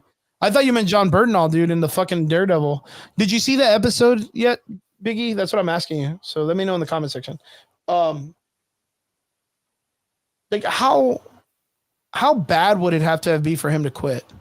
Because Marvel money, the working with these people, creating a Marvel superhero character, like that's like legendary shit. You're gonna go and down and like right now, no one looks at John Bernthal for like, oh man, I really love what you did for Shane in The Walking Dead. Like that shit's long gone, dude. Long gone. Everyone's like, bro, you are the motherfucking Punisher. Every movie he comes out in, you're kind of associated. Like he's gonna be in the Accountant too. Oh yeah, he's playing Ben Affleck's brother. Playing the Punisher. Playing the Punisher. That's all I fucking see, man. That's all I see. Robert says in the comments for the Punisher episode, it was really good. It's starting off slow. The episode right now, the Punisher is really fucked up, like depressed. Why? And that's what the Daredevil feeling, but he doesn't want to admit it. Oh, okay. So he has to relate to the Punisher. It's his therapy. And he's like, what's up, Red? What's up, Red? You want to kill people like me, Red? You put people down and I put them really down. Or I don't know what he said in the other show, but yeah. You remember that line? I remember that. Yeah. You put people down, Red, but I put them down forever. And it's like, oh, okay. Okay, hey, calm down. Yeah, you do. I get it. I went back and I was watching a couple of shits from it a while back, and I was kind of like, man, we really had it good. We had it. We had it fucking good.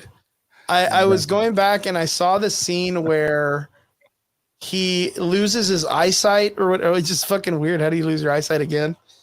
And he's in the church, and the church people are giving him they're giving him sass, bro. Like they're giving him sass for being a pussy. Like the chick's like, oh yeah, you can be down here and be mopey and shit, or you can get up and be a fucking man. And they're like, bring me a boxer, and he fucking like a fucking dog in a pit or whatever. And they bring in the guy and he beats the shit out of him, and then he starts getting his ass kicked because I don't know, like feelings or I don't know. But yeah, I went back and I was watching it and I was like, oh, we really had something good going on here. We really did. We really, really did. John says John Burton more likely did his homework about the Punisher than saw what Disney was going to be doing with the character. It was like, nah, I'm out. 100 motherfucking %, John. 100%. But can you imagine, like, how bad would that have to have been? Like, how bad would that really have to have been for his character? Well, you saw his interview. I think it was with Conan O'Brien, right, or no? Mm-hmm. It was someone. It was like a podcast or something, right? Yeah, where he said that he had gone to a comic book store and they're like, "You're not grading this shit. You're gonna do it this way," and so forth, bro. So he probably was like, "This is what they don't want me to do." You know what I mean? Yeah, 100%. So, they were like, "You have to do this shit. Don't fuck it up." And like, and he was like, "Holy shit!" Like, there's a lot of people that are again, and this is why the guys get mad at me because I'm passionate about the real shit, dude. Like, I'm passionate about Derpy. Weren't we just talking about this shit like 2 weeks ago? I think so. Yeah, where we were talking about Secret Wars, and I was like, well, what about this? What about that? And, you know, you're putting a lot of, like, responsibility in these actors, which I understand. It's a lot of pressure. And that was like... so much death in Secret Wars, I don't even know if they're going to handle it well. It's super scary to understand, but, I mean, they'll easily take the name of something of that nature, which, again, like, it's a masterpiece. Imagine, what's your favorite book to film, Derpy? Just like, in general? Would it be like Harry Potter? Would it be like Ready Player One? Like Ready Player One. Yo, Ready Player One. I just bought the book today, dude. Ready Player One was pretty good. I thought the film was good. Like, okay, so we can agree. Ready Player One, the story and the nostalgia and all the stuff that they put into it was extremely well, right? Yeah. I don't know if you guys ever had the opportunity to read the book, but there was a big change in the book that takes place in the second part, but it was handled respectfully and the fans loved it. And the part is you have the Japanese character, I forgot his name, Haido or something like that. He had one something that can give him the opportunity to wear any costume or any character, any mech or whatever, and he jumps out and he's a Gundam. Yeah. Do you remember this? Yeah, I remember. Coolest motherfucking scene we'd had ever seen in fucking film history. He's fighting Mecha Godzilla, which all the Godzilla people, mind you, have been dying to have that character come out in some type of film or some type of nature in some way. And Ready Player One knocked it out of the fucking park by just fucking around, not even taking the whole thing serious as a Godzilla movie, and they got it right. Right, even the whole action scene of him being chasing the car, like it looked fucking good compared to what they did in the fucking Godzilla King Kong movie. You remember that shit? But in the original comic book or the story of Ready Player One, he jumps out of the airplane and he turns into Ultraman. No shit. I know that. With Ultraman, right? The fucking guy with the weird silver head and tights. And he starts fighting Godzilla with the idea of Ultraman versus a giant kaiju, which is like, that's 100% Japanese culture based on kaiju history. Like, that's it. So, of course, like, as a reader of the book and you're reading that and it's not Ultraman, if he would have jumped out and turned into, like, I don't know, dude, like the fucking Paul Bunyan and It, I would have been like, the fuck is this? But he turned into a respectable character, a giant Gundam, which everyone was like, you know, I've never seen fucking Gundam Zero out there do some G shit. And then he pulls out the fucking saber and he's got the shield and the landing. Everything is so cinematic. Like the fucking Scorsese picture, cinema, absolute cinema, right? Like it was perfect. It was perfectly done. But why is there no respect for that in the Marvel culture when they take an IP and they just change it 980 degrees? We talked about Civil War, even though it was a good movie, they had assets that they could have used that could have been consistent with the idea of Civil War in the comic books, but they chose not to. You know what I mean? But again, here we are down the road. A bigger, crazier idea on what Marvel's going to be doing. I think it's nuts. I wanted to bring into consideration how you guys thought about the Punisher actor quitting the show, what it meant for the show and stuff like that. Kind of seems like we're all on the same consensus that it had to be fucking wrong. Even John. I love John. John's my best friend from Corpus Christi. We've been friends since fucking junior high. And, you know, sometimes, you know, in the comic book world, sometimes we agree, disagree sometimes, but we both know that it's out of love for the art, for the consistency of the comics and everything. And knowing that and he's always super like appealing to like anything they want to try, as long as it's fun. He gets to take his kids and the kids love it, and his family, he gets to take his wife out and they just care for it. But even him right here, he says John Berthenol was more likely did his homework about the Punisher and then saw what Disney was going to be doing with the character and was like, nah, I'm out. Understanding that Disney was doing something so egregious with the character that the actor who was asked to just respect the character didn't like what they were going to do. Like, that's nuts, dude. That is nuts. But yeah. Robert said also he's like the reason why he kills because he sees his son and he hears the voice to tell him, get them daddy. I don't know. That's kind of weird.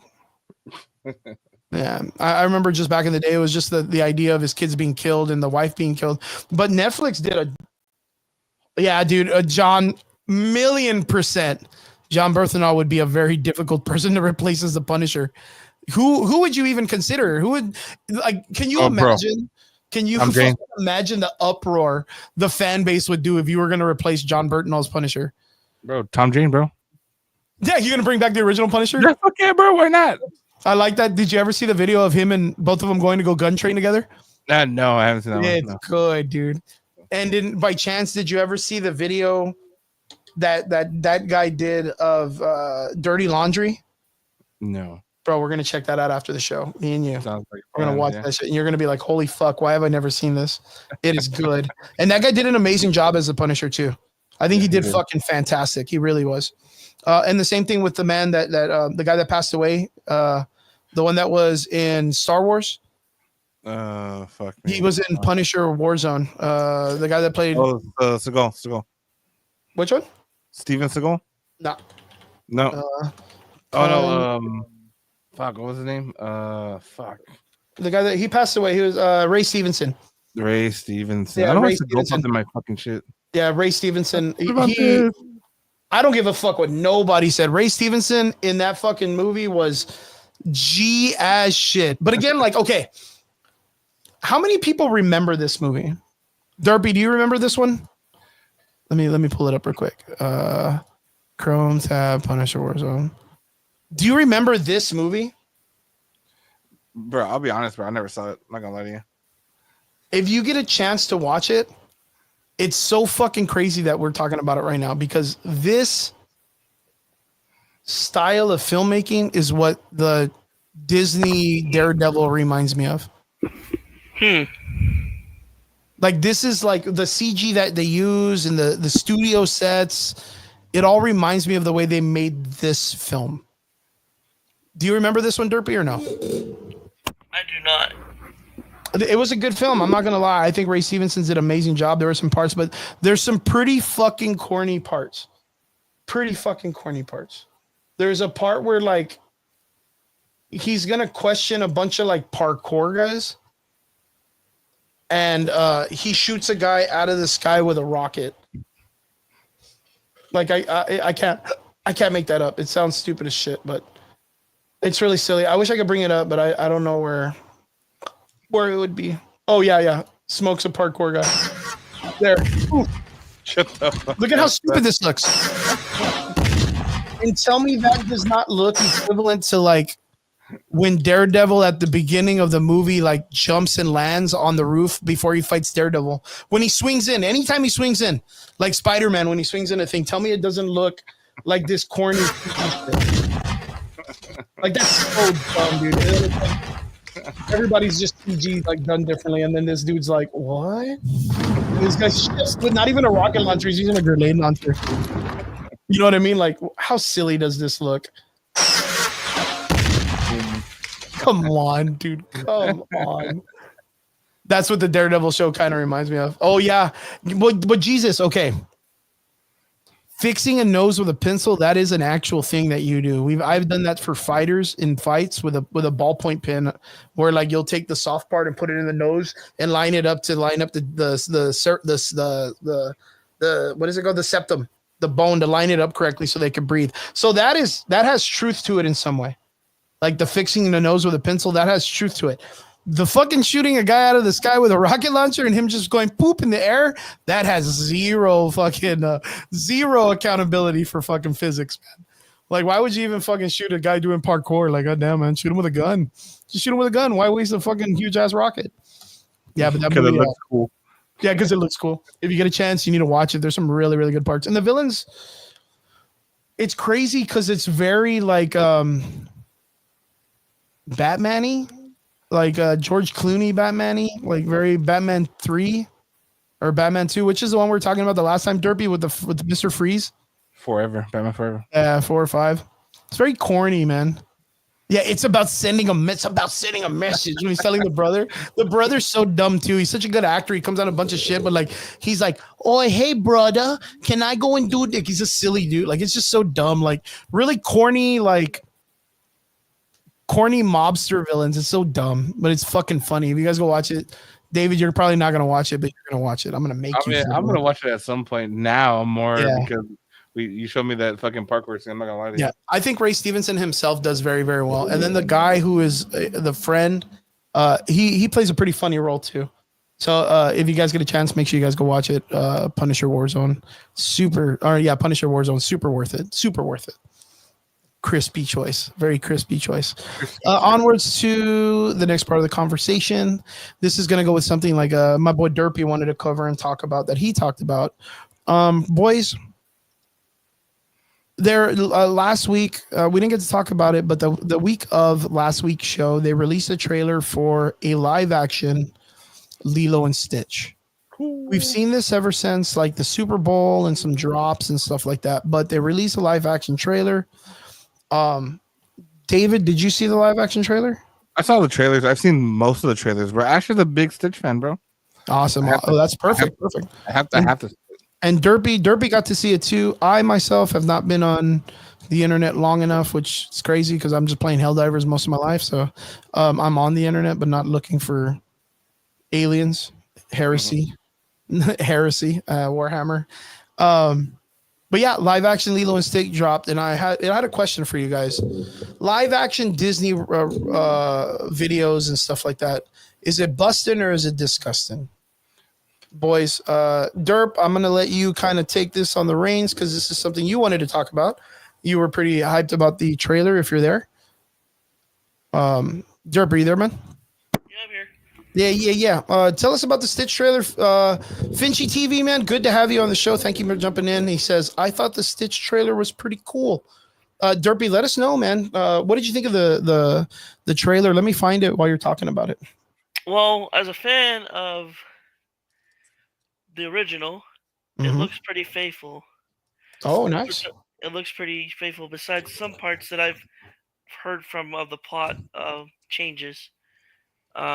But it looks pretty cool. I mean, I think all the there has been backlash though. Okay. For like the actresses that were casted as not like Nani. There was a backlash because she was not Hawaiian or something. Yeah, something like your that. Samoan and Samoan culture or something. Yeah. It's the first time I see the trailer, so. I mean, if it at least somewhat looks like the cartoon, which it already does, like I'm pretty stoked. Yeah. Yeah, I mean, Lilo and Stitch is such a banging fucking cartoon. It's so fun. Oh, look, is this fucking South Padre Island or what? You're such a dick. Look, is that South Padre Island? SPA. Oh, there it is, South Padre Island, folks. Look. Hey, look. That was from was that from the Lava Girl movie or what was it? The one that Pedro Pascal came out in? Oh, remember someone killed the heroes or something? The kids are all left. Yeah.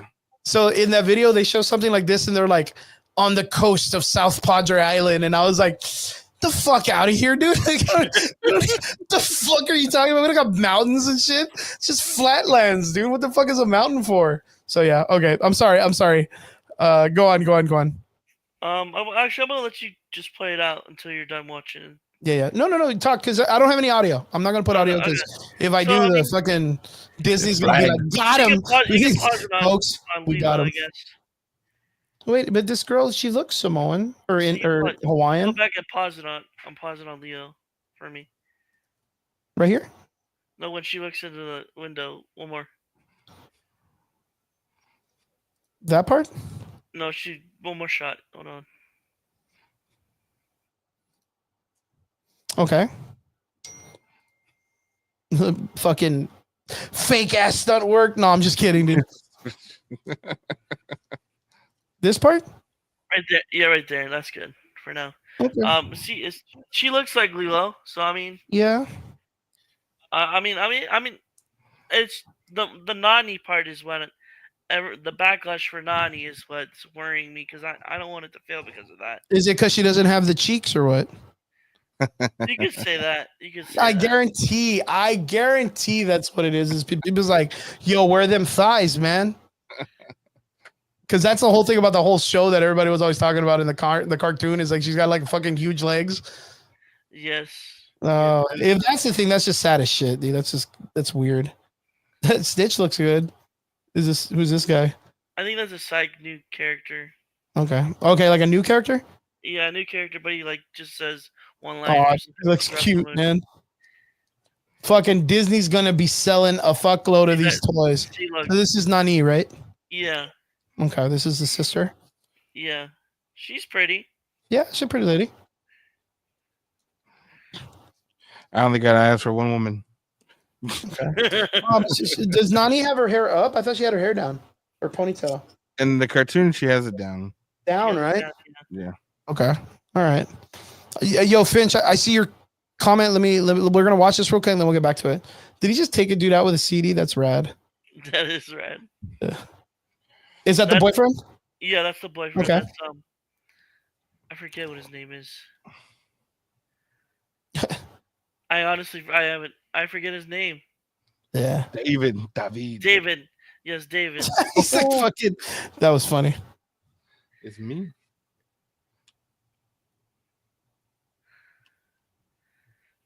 Aw. They might make a lot of money off this. Dude, this is a banger, dude. This reminds me of like Flubber. Flubber. You know what I mean? Like it reminds me of that kind of like that Flubber mentality, the cute little alien that is CG, but it's just too cute to like or to hate. Right. And the Stitch character. See, this is the change right here. I guess I think the Cobra Bubbles, from the original. Oh, dude. Okay. So they make them human now?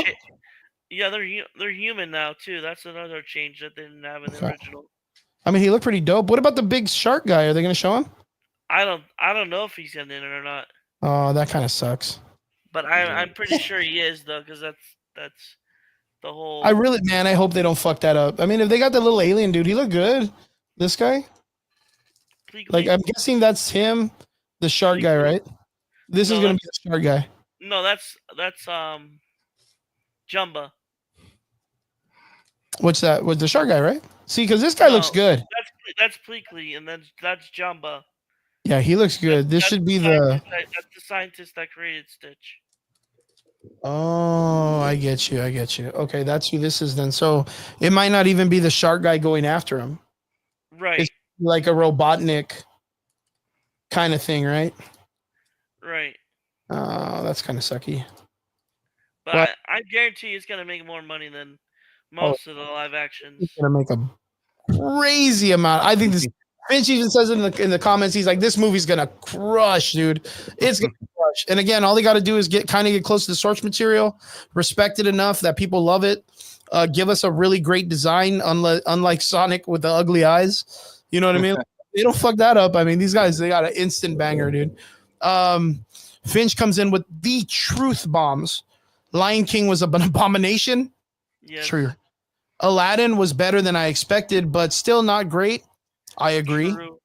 Beauty and the Beast is probably the best one so far and super underrated. And a lot of people are like, oh, I even heard this is wild as fuck, dude. That Emma Watson was not pretty enough to be Belle. And I was like, fuck out of here, dude. She's like the Topanga of the Generation Z kids.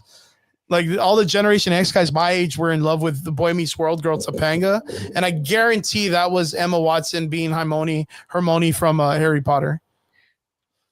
And I haven't watched The Little Mermaid. Don't feel bad. Not a lot of people did. I watched it. Did you watch it? Yeah, I watched it. It was. And what'd you think? It was pretty faithful. It was what? There was pretty faithful. There was about like 2 songs added, but it was pretty faithful. Pretty faithful? Yeah. Okay, that's not bad. That's not bad. Billy Burnett says Karma came for Disney and Ziegler on Snow White. Oh, dude, Derpy, they're already jumping on it. Well, hold on that. We're gonna talk about. I'm gonna let Derpy come into this shit. He's got some things to say. It's disgusting how WB and Zaslav have treated Looney Tunes. Whoa, dude, good fucking call. We just talked about that with Superman, didn't we? Yeah, and I don't think WB can salvage at this point. That's a really good fucking point. Huge point, dude. We were just talking about that last week and how Superman needs to be a banger for it to save, because they're really just like they're waiting on Superman to be successful for it to save it out of the pocket. But dude, I 100% don't think it's gonna work, man. I think Lilo and Stitch is a bigger banger than Superman. Really? Yeah, it's because again, like Lilo and Stitch, its constituents, its audience is based for children. Us, the older crowd that like it, we just want to see it get close to what it is so that our kids can respect what we loved, which is what I've been saying about the comic books for years. James Gunn doesn't respect that stuff. That's fair. Like if I was okay, let me huh? He tells a good story though. Yeah, well, I'm not going to deny the story part, but if I was to tell you, watch how your brains work. Watch how the psychology kicks in. If I was going to tell you, hey guys, I hired James Gunn to make Lilo and Stitch, what do you think? Someone's going to die. you fucking instantly are like, oh fuck yeah, I don't know if I can trust this guy to do just Lilo and Stitch. But mind you, how are you going to trust him to do Superman then? You know what I mean? That's like even a more classier character that should be taken care of and catered very nicely. You know what I mean? Especially if it's supposed to be something to build, right? Here's the thing, Chris. Yeah. I mean, as a DC fan, you gotta speak up. As a DC fan, I don't know if David's a DC fan. David, DC fan? I mean, possible. Yeah. I love them. Love them all. As a DC fan, just in general, we're so desperate at this point. We don't really care. We just want it to succeed. I have love for my DC brothers, man. I feel for you. I do. I get mad and I get angry because you guys deserve some type of like resolve from all the debauchery, dude. Like that's all I want is for you guys just to get a win. Right now, if you guys get a win above Marvel, I would be the happiest dude on the planet to cry alongside with you that we've won one, guys. The meme, like I said earlier, that's going to be the one today. Guys, we got him. Woo! Like, you know what I mean? Like, that's what I'm really going for today, man. That is the vibe. But, yeah, that is such a good one. Thanks, Billy, for coming in and saying that. That makes a lot of fucking, thank you for jumping on the show with us too. And, yeah, I'm not going to lie, man. This looks fucking adorable. This fucking movie looks fucking adorable. I'm not even into these movies and I want to go watch it just because it's so damn cute. Like, I want violence, and I know Stitch is going to bring me violence and chaos. So I'm super excited to see where this is going to go. But, yeah, so Derpy, tell me, what do you feel? Live action Disney. Are we hitting it? Are they getting better? Are they cleaning it up? What do we got, bro? I think this could break the curse. Oh, but you know what? I wasn't that disappointed with Aladdin. I wasn't either, but most. I think Aladdin was okay, right? Right. I think it was fun. I think the girl. I mean, I love her. She's so pretty. The one that played Jasmine in Aladdin. I think she's so gorgeous. She was the new Pink Ranger in the Power Rangers, right? Yes, and I wish they had a sequel. I think she's so awesome. And then she was in the new Smile movie. Yes. Yeah. She was in the new Smile, which was crazy. That was crazy to see her in that. But Aladdin wasn't that bad. Lion King What made the Lion King so bad? It just felt, I would have said just stale, because we already Am I seen it. biased, bro? I like the Lion King. Mm. It just felt Well, stale. 'cause we Finch in already the seen it. comments said the Lion King was an abomination, which I heard one of the only major concerns about it was it It didn't just do felt like the stale. cartoony eyes, and since it was like a straight animal's eyes, it did not really sell. Right. That was it. Kind of had like a very what's it called? I didn't like how they did Be Prepared though. Be prepared. What do you mean? I didn't like the rendition. Like they made it like newer. They didn't go all out with Be Prepared, like from the original. They just made it like For the slow. Lion King? Yeah, they made it slow Hmm. instead of like upbeat from like the original. Oh, so you felt like it was kind of depressing or what? See, Finchy agrees too. Be prepared sucks so hard. Look it up. There's a difference. What is it? What is that? Is that like It's the villain song. It was watch. Look up the original. Look up the original. Without like I don't know if you could listen to it. Oh with god, the it came flow. up right on the top, dude. Oh, when he's singing to the hyenas. Yes, and then there's a new one. They're right below it. I think. This one? Yeah, that one. That's the new Oh. one. And it just did not work. It did not work at all because it wasn't as over the top as the original, and it was. But is that because like it followed like this whole like organic, like real natural animals not being able to like make expressions and stuff? I think so. Yeah, because you look at these, they have lips, they have like the normal human eyes with pupils, like and eyebrows and forebrows and stuff. This is just animals singing, you can't even tell what they're doing, right? Exactly. So it's what's that fucking thing called? Do you remember? Uncanny. It's uncanny the way it looks, which is like those guys that do the uncanny makeup. I don't know if you know what this is, right? So Finchy. uncanny makeup. Yeah. Like uncanny, right? Like where they look like this. Oh Lord. Yeah, like really weird, like dolls almost, right? Like super fake. Right. And then they do real crazy videos, right? In the background. Yeah, that was pretty much what it was like. Yeah, this style of method of makeup is called Uncanny Valley. And that was the problem with like She-Hulk and certain characters where they look very dead in the face when they're doing like some of the CG. And I remember people telling me the reason why the Lion King sucked was because there's no way for them to express themselves when doing stuff. And in the Lion King, they're very much like they're super, Disney-ish. Like the faces are very Disney-ish when they express themselves. So Finch said it was very low key, whereas the original is very upbeat and scary. Yep, not scary at all, frightening and intimidating. Oh, that's the way the second one came out. The new one sounds like a father talking to his son, emotivated, unmotivated. Yeah, that's super crazy, man. Can you imagine? Like, it just takes the whole vibe away from it, doesn't it? It's almost like they don't get it. Like, they don't get it. Like, they don't get what made it successful the first time, right? Can you guess who directed the live action Lion King? Who did? Can you guess? Will Smith. You wish. No, Yeah, I was like, I couldn't think of someone else out of pocket, like Al Pacino or something. Jon Favreau. Oh, well, I mean, it's Jon Favreau. Like, the guy has like, he's like a hit or miss kind of dude, right? Right. Yeah, so I think he did the Jungle Book. I think he did the Jungle Book. The live action Mowgli? Yeah. Mowgli was good. I think that's the best one of them all. Yeah, I had a good time. Was that one a Disney one? Yeah, it was. What the hell? I didn't think Mowgli was that. I thought it was Mowgli. No, Jungle Book, just a Jungle Book. No, Mowgli was the other one that came Yeah, out. I was gonna say Mowgli. But the Jungle Book one that came out was pretty much Billy.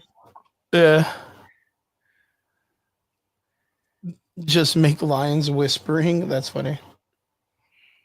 See, I can't even find that fucking Mowgli movie, but you said the Jungle Book movie, right? Yeah, 2016. That's the best live action Disney one. Oh. By far. Is this the one where he takes off with the little girl at the end? No. Then I am thinking of the other one, right? There is a book. There Yeah. was one called Mowgli. Yes. Oh, This is the one with the. This is like based off the. so this one turned out really well then, right? Yeah, and it made a lot of money. Nice. Yeah, there's this movie, Mowgli, and I think that movie was a fucking G movie, dude. If you ever get a chance and you haven't seen that one's fucking super worth it. Is that like what company This made one. that one? Yeah, that's the that's the Jungle Book one. But The other that's one- this movie, isn't it? Or am I thinking No. wrong? Mowgli's a different one. Yeah, this Mowgli one, man, that was a good movie, dude. Jungle Book. There's the Jungle Yeah, Book. this one, right? Yeah, that's the 23. one. Yeah, well, Mowgli, I think Mowgli was really well put together too. And then there's the Jungle Book with Jason Lee Scott, the one that played Bruce Lee in the original Bruce Lee, the Bruce Lee the movie or whatever. This guy, the Asian guy, he's a pretty good one too. But straight, awesome. Mowgli, the Jungle Book, folks, best live action. Get it? Can Lilo and Stitch break the curse? Let's hope, folks. Let us hope. Finch and Barnett, if you guys are still here, let us know in the comment section if you think they're going to break the curse, man. Onwards to the last part of the conversation, which is probably what everybody's waiting for. I have not Chris, I need seen. you to do me a favor. What's up? I need you to bring up a picture from Instagram. From the movie? The one I sent you that you laughed at. Hold on. Let me go back to Instagram. That's crazy. I just resent it. I'm so it's so funny. I need Oh you to yeah. put it up. I got it. Yeah, I'm bringing it up. Save it and put it up. Yeah. Okay, folks. So we're gonna get right into the dirtiness of it. Derpy, you're gonna lead the pack, and then we'll break into it. Snow White and the Seven Failures, man. Tell me about your review. You know, some movies shouldn't be touched. Yeah. And we have a new That's king. fucking And we have wild, a new dude. king. I what's it called? IMDb. IMDb. Yeah, we have a new king. Look at We this have a picture, new folks. fucking king, dude. Bro, am I biased? Because I actually kind of enjoy that Dragon Ball movie a little bit. Oh, No, I mean you my. got to be really hammered shit to really fucking. That's like the Street Fighter movie with Jean-Claude Van Damme. no, the other one, Uh, the fucking weird one, the Chung Li one. That was the other worst movie ever created on the history. Chung Li, a Street Fighter movie. That was so dumb. He That and the walks through Avatar the one. raindrops. It's the greatest line in fucking. There's two lines in movie history that'll always stay with me. One of them is there's always a mother trying to ice skate, always a motherfucker trying to ice skate uphill at a blade, right? This is the last line of the movie. And then the one from Chung Li, a Street Fighter movie, which had the chick that played Lana Lane from Smallville. She played Chun Li, which again I don't know how, but yeah. And then at the end of the film, there's with the guy from American Pie, not Stifler, but the other guy. That's like the football player dude, Chris Pine. Comes in and he's playing a detective that's working for Waterloo or whatever, and he's like, M. Bison is a criminal in a mastermind, and he's a no-face character, like no one's ever seen him. And then he says something that's so prolific, which was, he walks through the raindrops. And I was like, get the fuck out of here, dude. It's just Street Fighter, dude. Like, these guys just fight each other in streets, dude. Like, how are you trying to tell me that these guys are like just fucking mystical creatures or whatever, unicorns, you know what I mean? But That's some great dialogue. tell me about this fucking film, Derpy, because 100% when it was coming out, I knew it was going to fail. Like, I knew it was going to fail. Renee Zellweger or whatever her stupid name in has been on a fucking battle, dude. Battle to try to get her shit up and going. And it comes out and you find out Gal Gadot, one of the sweetest people in Hollywood, you know, Wonder Woman herself was like, yo, fuck this stupid bitch, dude. like I can't stand this hoe. I would say some films should not be touched. Yeah. Well, tell us about the film. Tell us about it. I was excited for it because, you know, it's Snow White. But like it's the first like the 1937 one was the first Disney film, animated film created from Disney. So I was pretty stoked for what they would do with it. And then the film came out. Actually, no, I take that back. Then the teaser came out.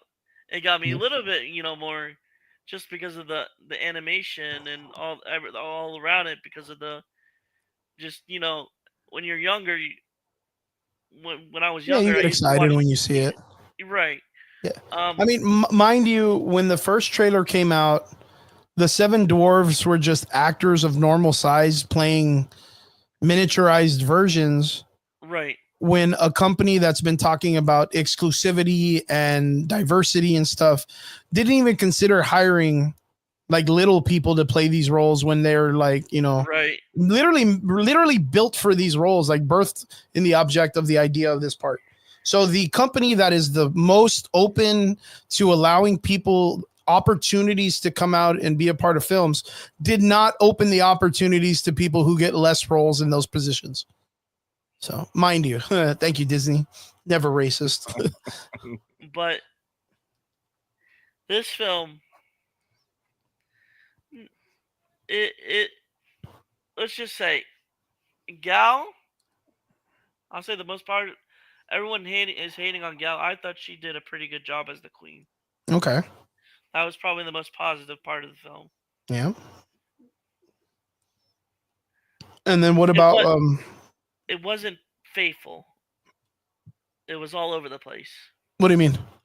Like, there would be moments of it being faithful to the original. Okay. And then it would just like fall off. Eek, man, that's horrible, dude. And then that's fucking horrible in my opinion. I might as well just get this over, because there's a bunch of memes. There's a bunch of memes already of it. Oh yeah. At the ending of the film, they're all dressed in white. And now there's memes of them calling it the P. Diddy party. Jesus Christ, that's crazy. Wait, what? They're all dressed dressed in white. Yeah, and there's been memes of them calling it the P. Diddy party. And the memes, like all the people that are talking shit about the movie are saying it's a P. Diddy party? Yes. That's horrible. That's so bad. That's so fucking bad. But like, okay, so I would like to get at least some type of casual review, like breaking down the film, what parts, what's the story? Is it literally just based on the same story? Did they kind of stick the landing of it being true to the source material? If they changed up anything, what did they change? Like, kind of give us a breakdown, because I guarantee none of us are really gonna watch this movie, man. Like, you literally did the Lord's work, dude. Yeah, I mean, I was brave. It was hurtful, because I really like the original. Okay. So I was really brave going into this, but the first half I thought was actually pretty decent. Okay. Then the second half just it kind of drops the ball halfway through. Yes, it drops the ball halfway through, and I had no interest in the rest of it. Oh damn! So it lost you in the half, and there was no recovery. Yeah. Billy in the comment section, Billy Barnett from YouTube says the excuse for this failure are already coming. Yeah, I kind of figured.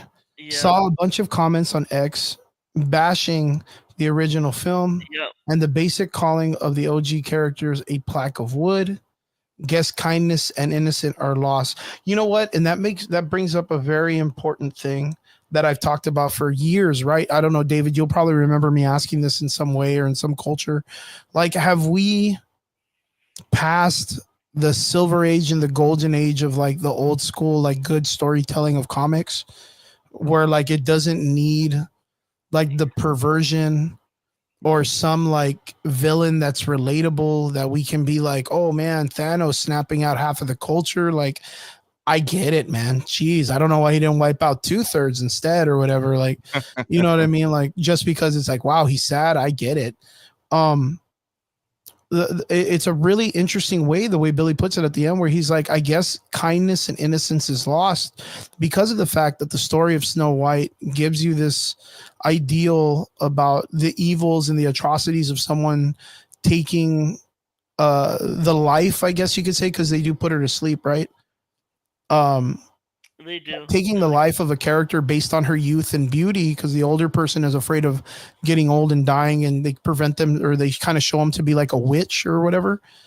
And then is saved by like the knight in shining armor, which is like, typical hero journey shit. I like this in this one.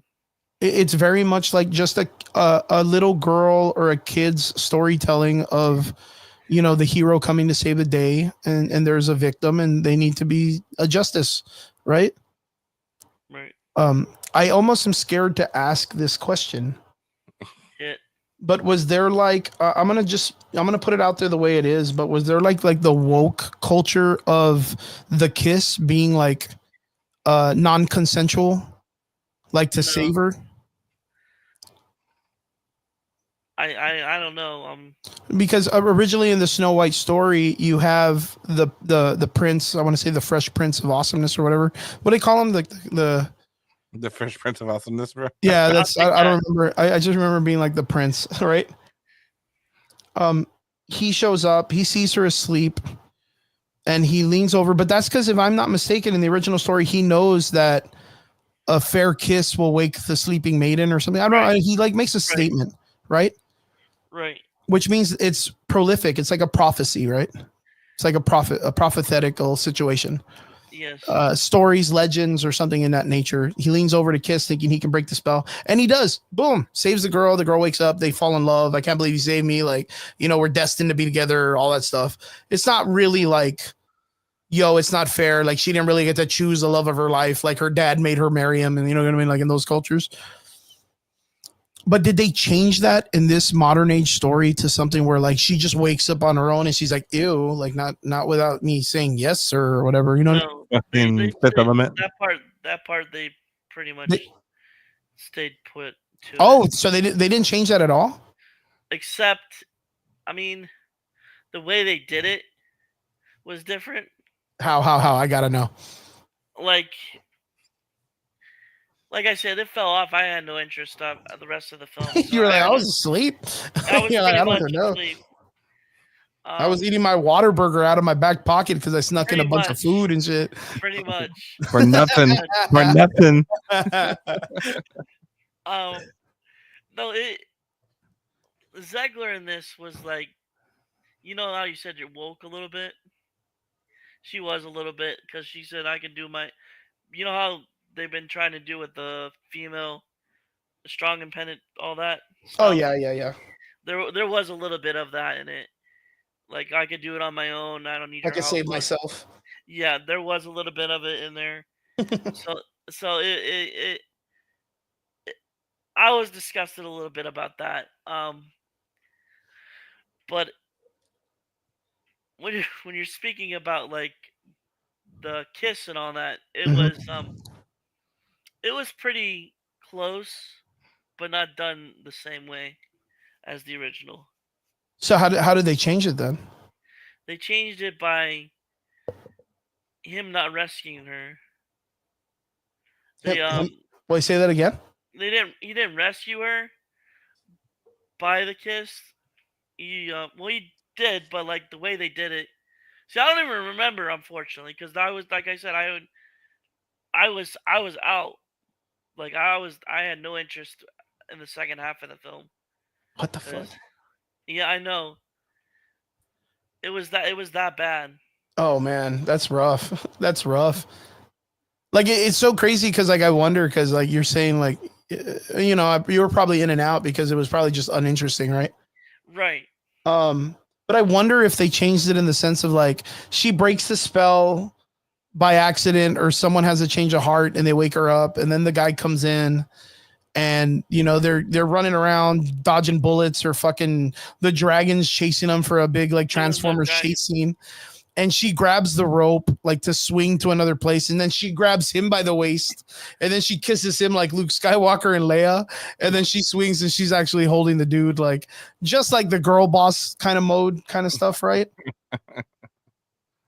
Like that's the way my brain is like, this is the way they're gonna write it. Like I'm so like done. The way they Like- wrapped it up was Oh no, dude. the way they wrapped it up was weird. After the kiss and all that, So what was the wrap up part? they go and confront the Queen Gal Gadot. They go and confront her at the castle, and they do she asks.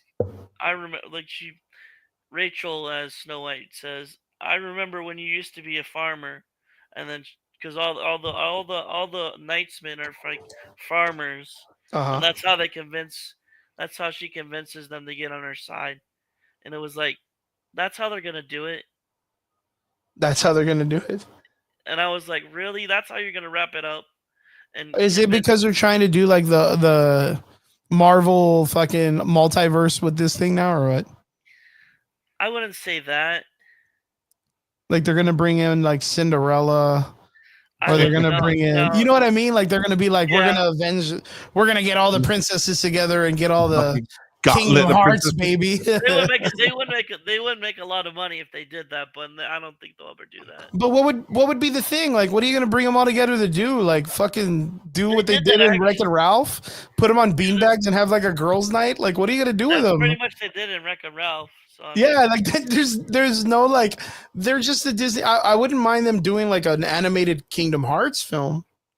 that'd be sweet. That would be kind of cool because you can bring in the princesses, make them all like kind of like the That'd way make they a lot are, of where money. they're all keyblades or their souls are like keys or whatever. That'd make a lot of money. They all, each princess plays like a part in the overarching story on being able to save the universe because of their souls. Like that would be cool, but Disney isn't that creative. They're just gonna make it where all the princes and all the guys who save them are captured, and then all the princesses got to go save them. And Which see, Chris, I'm not that's against that either, man. Bunch of armored up Disney princesses. I think we've seen this before in fan art and stuff, right? right. That would be pretty dope. I mean, see, Chris, you put it on the nail. That's 100% what it was. They lost their creativity. Yep. They don't Yep. have any of the older Imagineers and that have already passed away, and they have no creativity in the 100%. executive room. You don't gotta be creative when you got money. Exactly. Like, pretty much. There's so much that David. you could do, man. There's so much you could do with these characters and make it. Because you remember, like, okay, so they had the Disney Infinity, right? Which Oh, was like man. the toy game for kids where they put in Marvel and the multiverse, which just again thought was it a was so shtick good. and a take from Kingdom Hearts. I mean, you fucking have Kingdom Hearts, dude. Like just that alone does an amazing fucking thing, right? With Right. all the characters. I'm gonna see Should I if I rate can. this film? Huh? Should I rate the film or Hell yeah, you should. The Gates of Hell negative? Negative. Super negative. Look, this is what I was talking about, dude. Like, No, I'd say a 2 out of 10. but look at this cool art piece. That's sweet. Like it's all the characters from Disney, all the girls like all armored up like as warriors. How cool would that be? That'd be Like dope. that would be so nice, man. I would pay money to see that, dude. I'd pay money, top dollar, top brass, baby. But yeah, so yeah, I'm guessing you're gonna give it like the lowest of the low, dude. I said a 2 out of 10, but it deserves the Gates of Hell. Yeah. So I'm guessing Snow White didn't break the curse. It did not. It did not. Yeah, definitely. It added to the curse. Yes. Added to the curse. So we are kind of on the same page, all of us, that we're hoping that Lilo and Stitch can bring the pain, huh? Yes. Yeah, I mean that'd be pretty dope. That'd be pretty dope. Other than that, what do you guys think? Anything else you guys want to cover? Guys, if you're out there, I think I can take this into consideration on the capture of don't spend your money on watching Snow White. Yes. Yeah, don't do it, guys. Go Don't to fucking do it. Minecraft instead. No, I'm joking. Minecraft. Yeah. My man, dude. That's dirty. That's dirty. Do you think Minecraft is gonna do it? Dude, Oh yeah. it looks just as bad, dude. It doesn't really matter. It'll make a lot of money with the kids. Look at this. Disney princesses and Warhammer. Warhammer. I'm for it. I am for it. Well, yeah, boys. I think overall that's pretty good. So what do we got coming up? David, what do you got? Bro, we got the one and only United Collectors Expo. Good to see you, man. United Collectors Expo coming up on Saturday, March 29th from 12 to 7 at the Edinburgh Activity Center, 123 East Palm Drive. If I didn't get it right, sorry, Armando. So yeah, shout out to Mondo, man. We're about to do it again, man. About to throw it down. But I mean, I'm not sure if I'll be there. I'm gonna try to be there. My boss is on vacation, but we're gonna work on my schedule. But my business will be out there. There's that last stretch before Comic-Con. As you guys can see, we got Comic-Con coming up. So all that will be available and then some. Yes, sir. And Comic-Con's gonna be available, guys. I got 2 booths this year, not just one. I doubled it down. Damn. Double it and give it to the next person. That's me. Putting it down, baby. Right? But, $1.1 million lottery tickets sold in San Juan convenience store. Wow. That's awesome. That's like literally like a small town here in Derby. Bro, Bronco won. Yeah, Bronco won it. This got it. Bronco 956 got it, baby. Whoa. That's hilarious. But well, shout out to that guy. But yeah, we do have United Collectors coming up this week, and then next month, literally from now, we have the biggest, the greatest show coming up, South Texas Comic-Con. David, 2 booths, man. 2 booths, baby. Double down, bro. Yeah, double down. What are you gonna be selling, Dave? Hopefully, I got a lot of comics. So a lot of comics, a lot of Funkos, lots of cards. I feel bad, bro, but I had to take advantage while I was here, getting some cards ready and stuff. Just because I can't waste no time, bro. Gotta make that money. Yep, straight. I got bills to pay. So. Derp, what about you, man? You have you just finished your first convention. Yes. We got the opportunity. I'm really happy you got to come on the show and talk about it. And I know you yourself, you run your YouTube channel and you got a bunch of other stuff you got going on and another podcast that you jump in on, which is sports based. Are you going to be talking about the convention scene and all that stuff? And what do we got coming up for you this week? Well, I already posted out my video of it's a small short video, but it showed them my experience at the convention. So that's out there. I'll be on the pod probably on tomorrow or Tuesday. Okay. The other one that I do for sports based. You should I give out my Twitch or? If you want, I'm gonna post up right now your Derpy Entertainment guys. If you look him up, here it is. Is that okay? Yeah, the YouTube channel is Derpy 501st. Is that the Star Wars? I think so. Yeah, Papa, that's so cool, man. It's 501, the 501 Star Wars guys. Derpy 501 ST2. If you guys check him out, don't be afraid. Join up with him. 74 subscribers. My man doing it like a G. So much coolness. So much coolness. 75, bro. I'm about to subscribe. Yeah. You guys jump in there, guys. Make sure you add him up. He does have a Instagram. You'll find him. Just type in Derpy Entertainment. If not, your Derpy _entertainment is your Twitch channel also, right? Yes, sir. Yep. So his Instagram channel is Derpyman or Derpman2929. You guys got to check him out. Super cool cat. We love to have you on. Always a pleasure having you here, Derps. Always cool and getting to chat with you. I'm really happy your first convention scene went off like a G, positive and all over the place, and we can't wait to see you get to your next ones and have a good time, man. Guys, don't forget Adams Collectibles right there. Adams, that's David. Make sure you guys add him up. And thank you guys very much for jumping on the show. We appreciate every one of you. To all of our extraordinary listeners, thank you guys so much for jumping on. Extraordinary because Stanley used to use Excelsior, so I had to pick a cool word like him. And you guys are extraordinary. You're not average like us. We're just average dudes. We're just average boys. So again, we appreciate every one of you. David, thank you. Derpy, thank you for jumping on the show. Yes. And you guys stay safe, watch your K. Coles, and brush your teeth. And we'll see you guys again here next week on the Average Boys Podcast. David barely got what that was. Sunday night on the Average Boys Podcast. We'll miss you. See you guys again here next week. Laters. See you guys.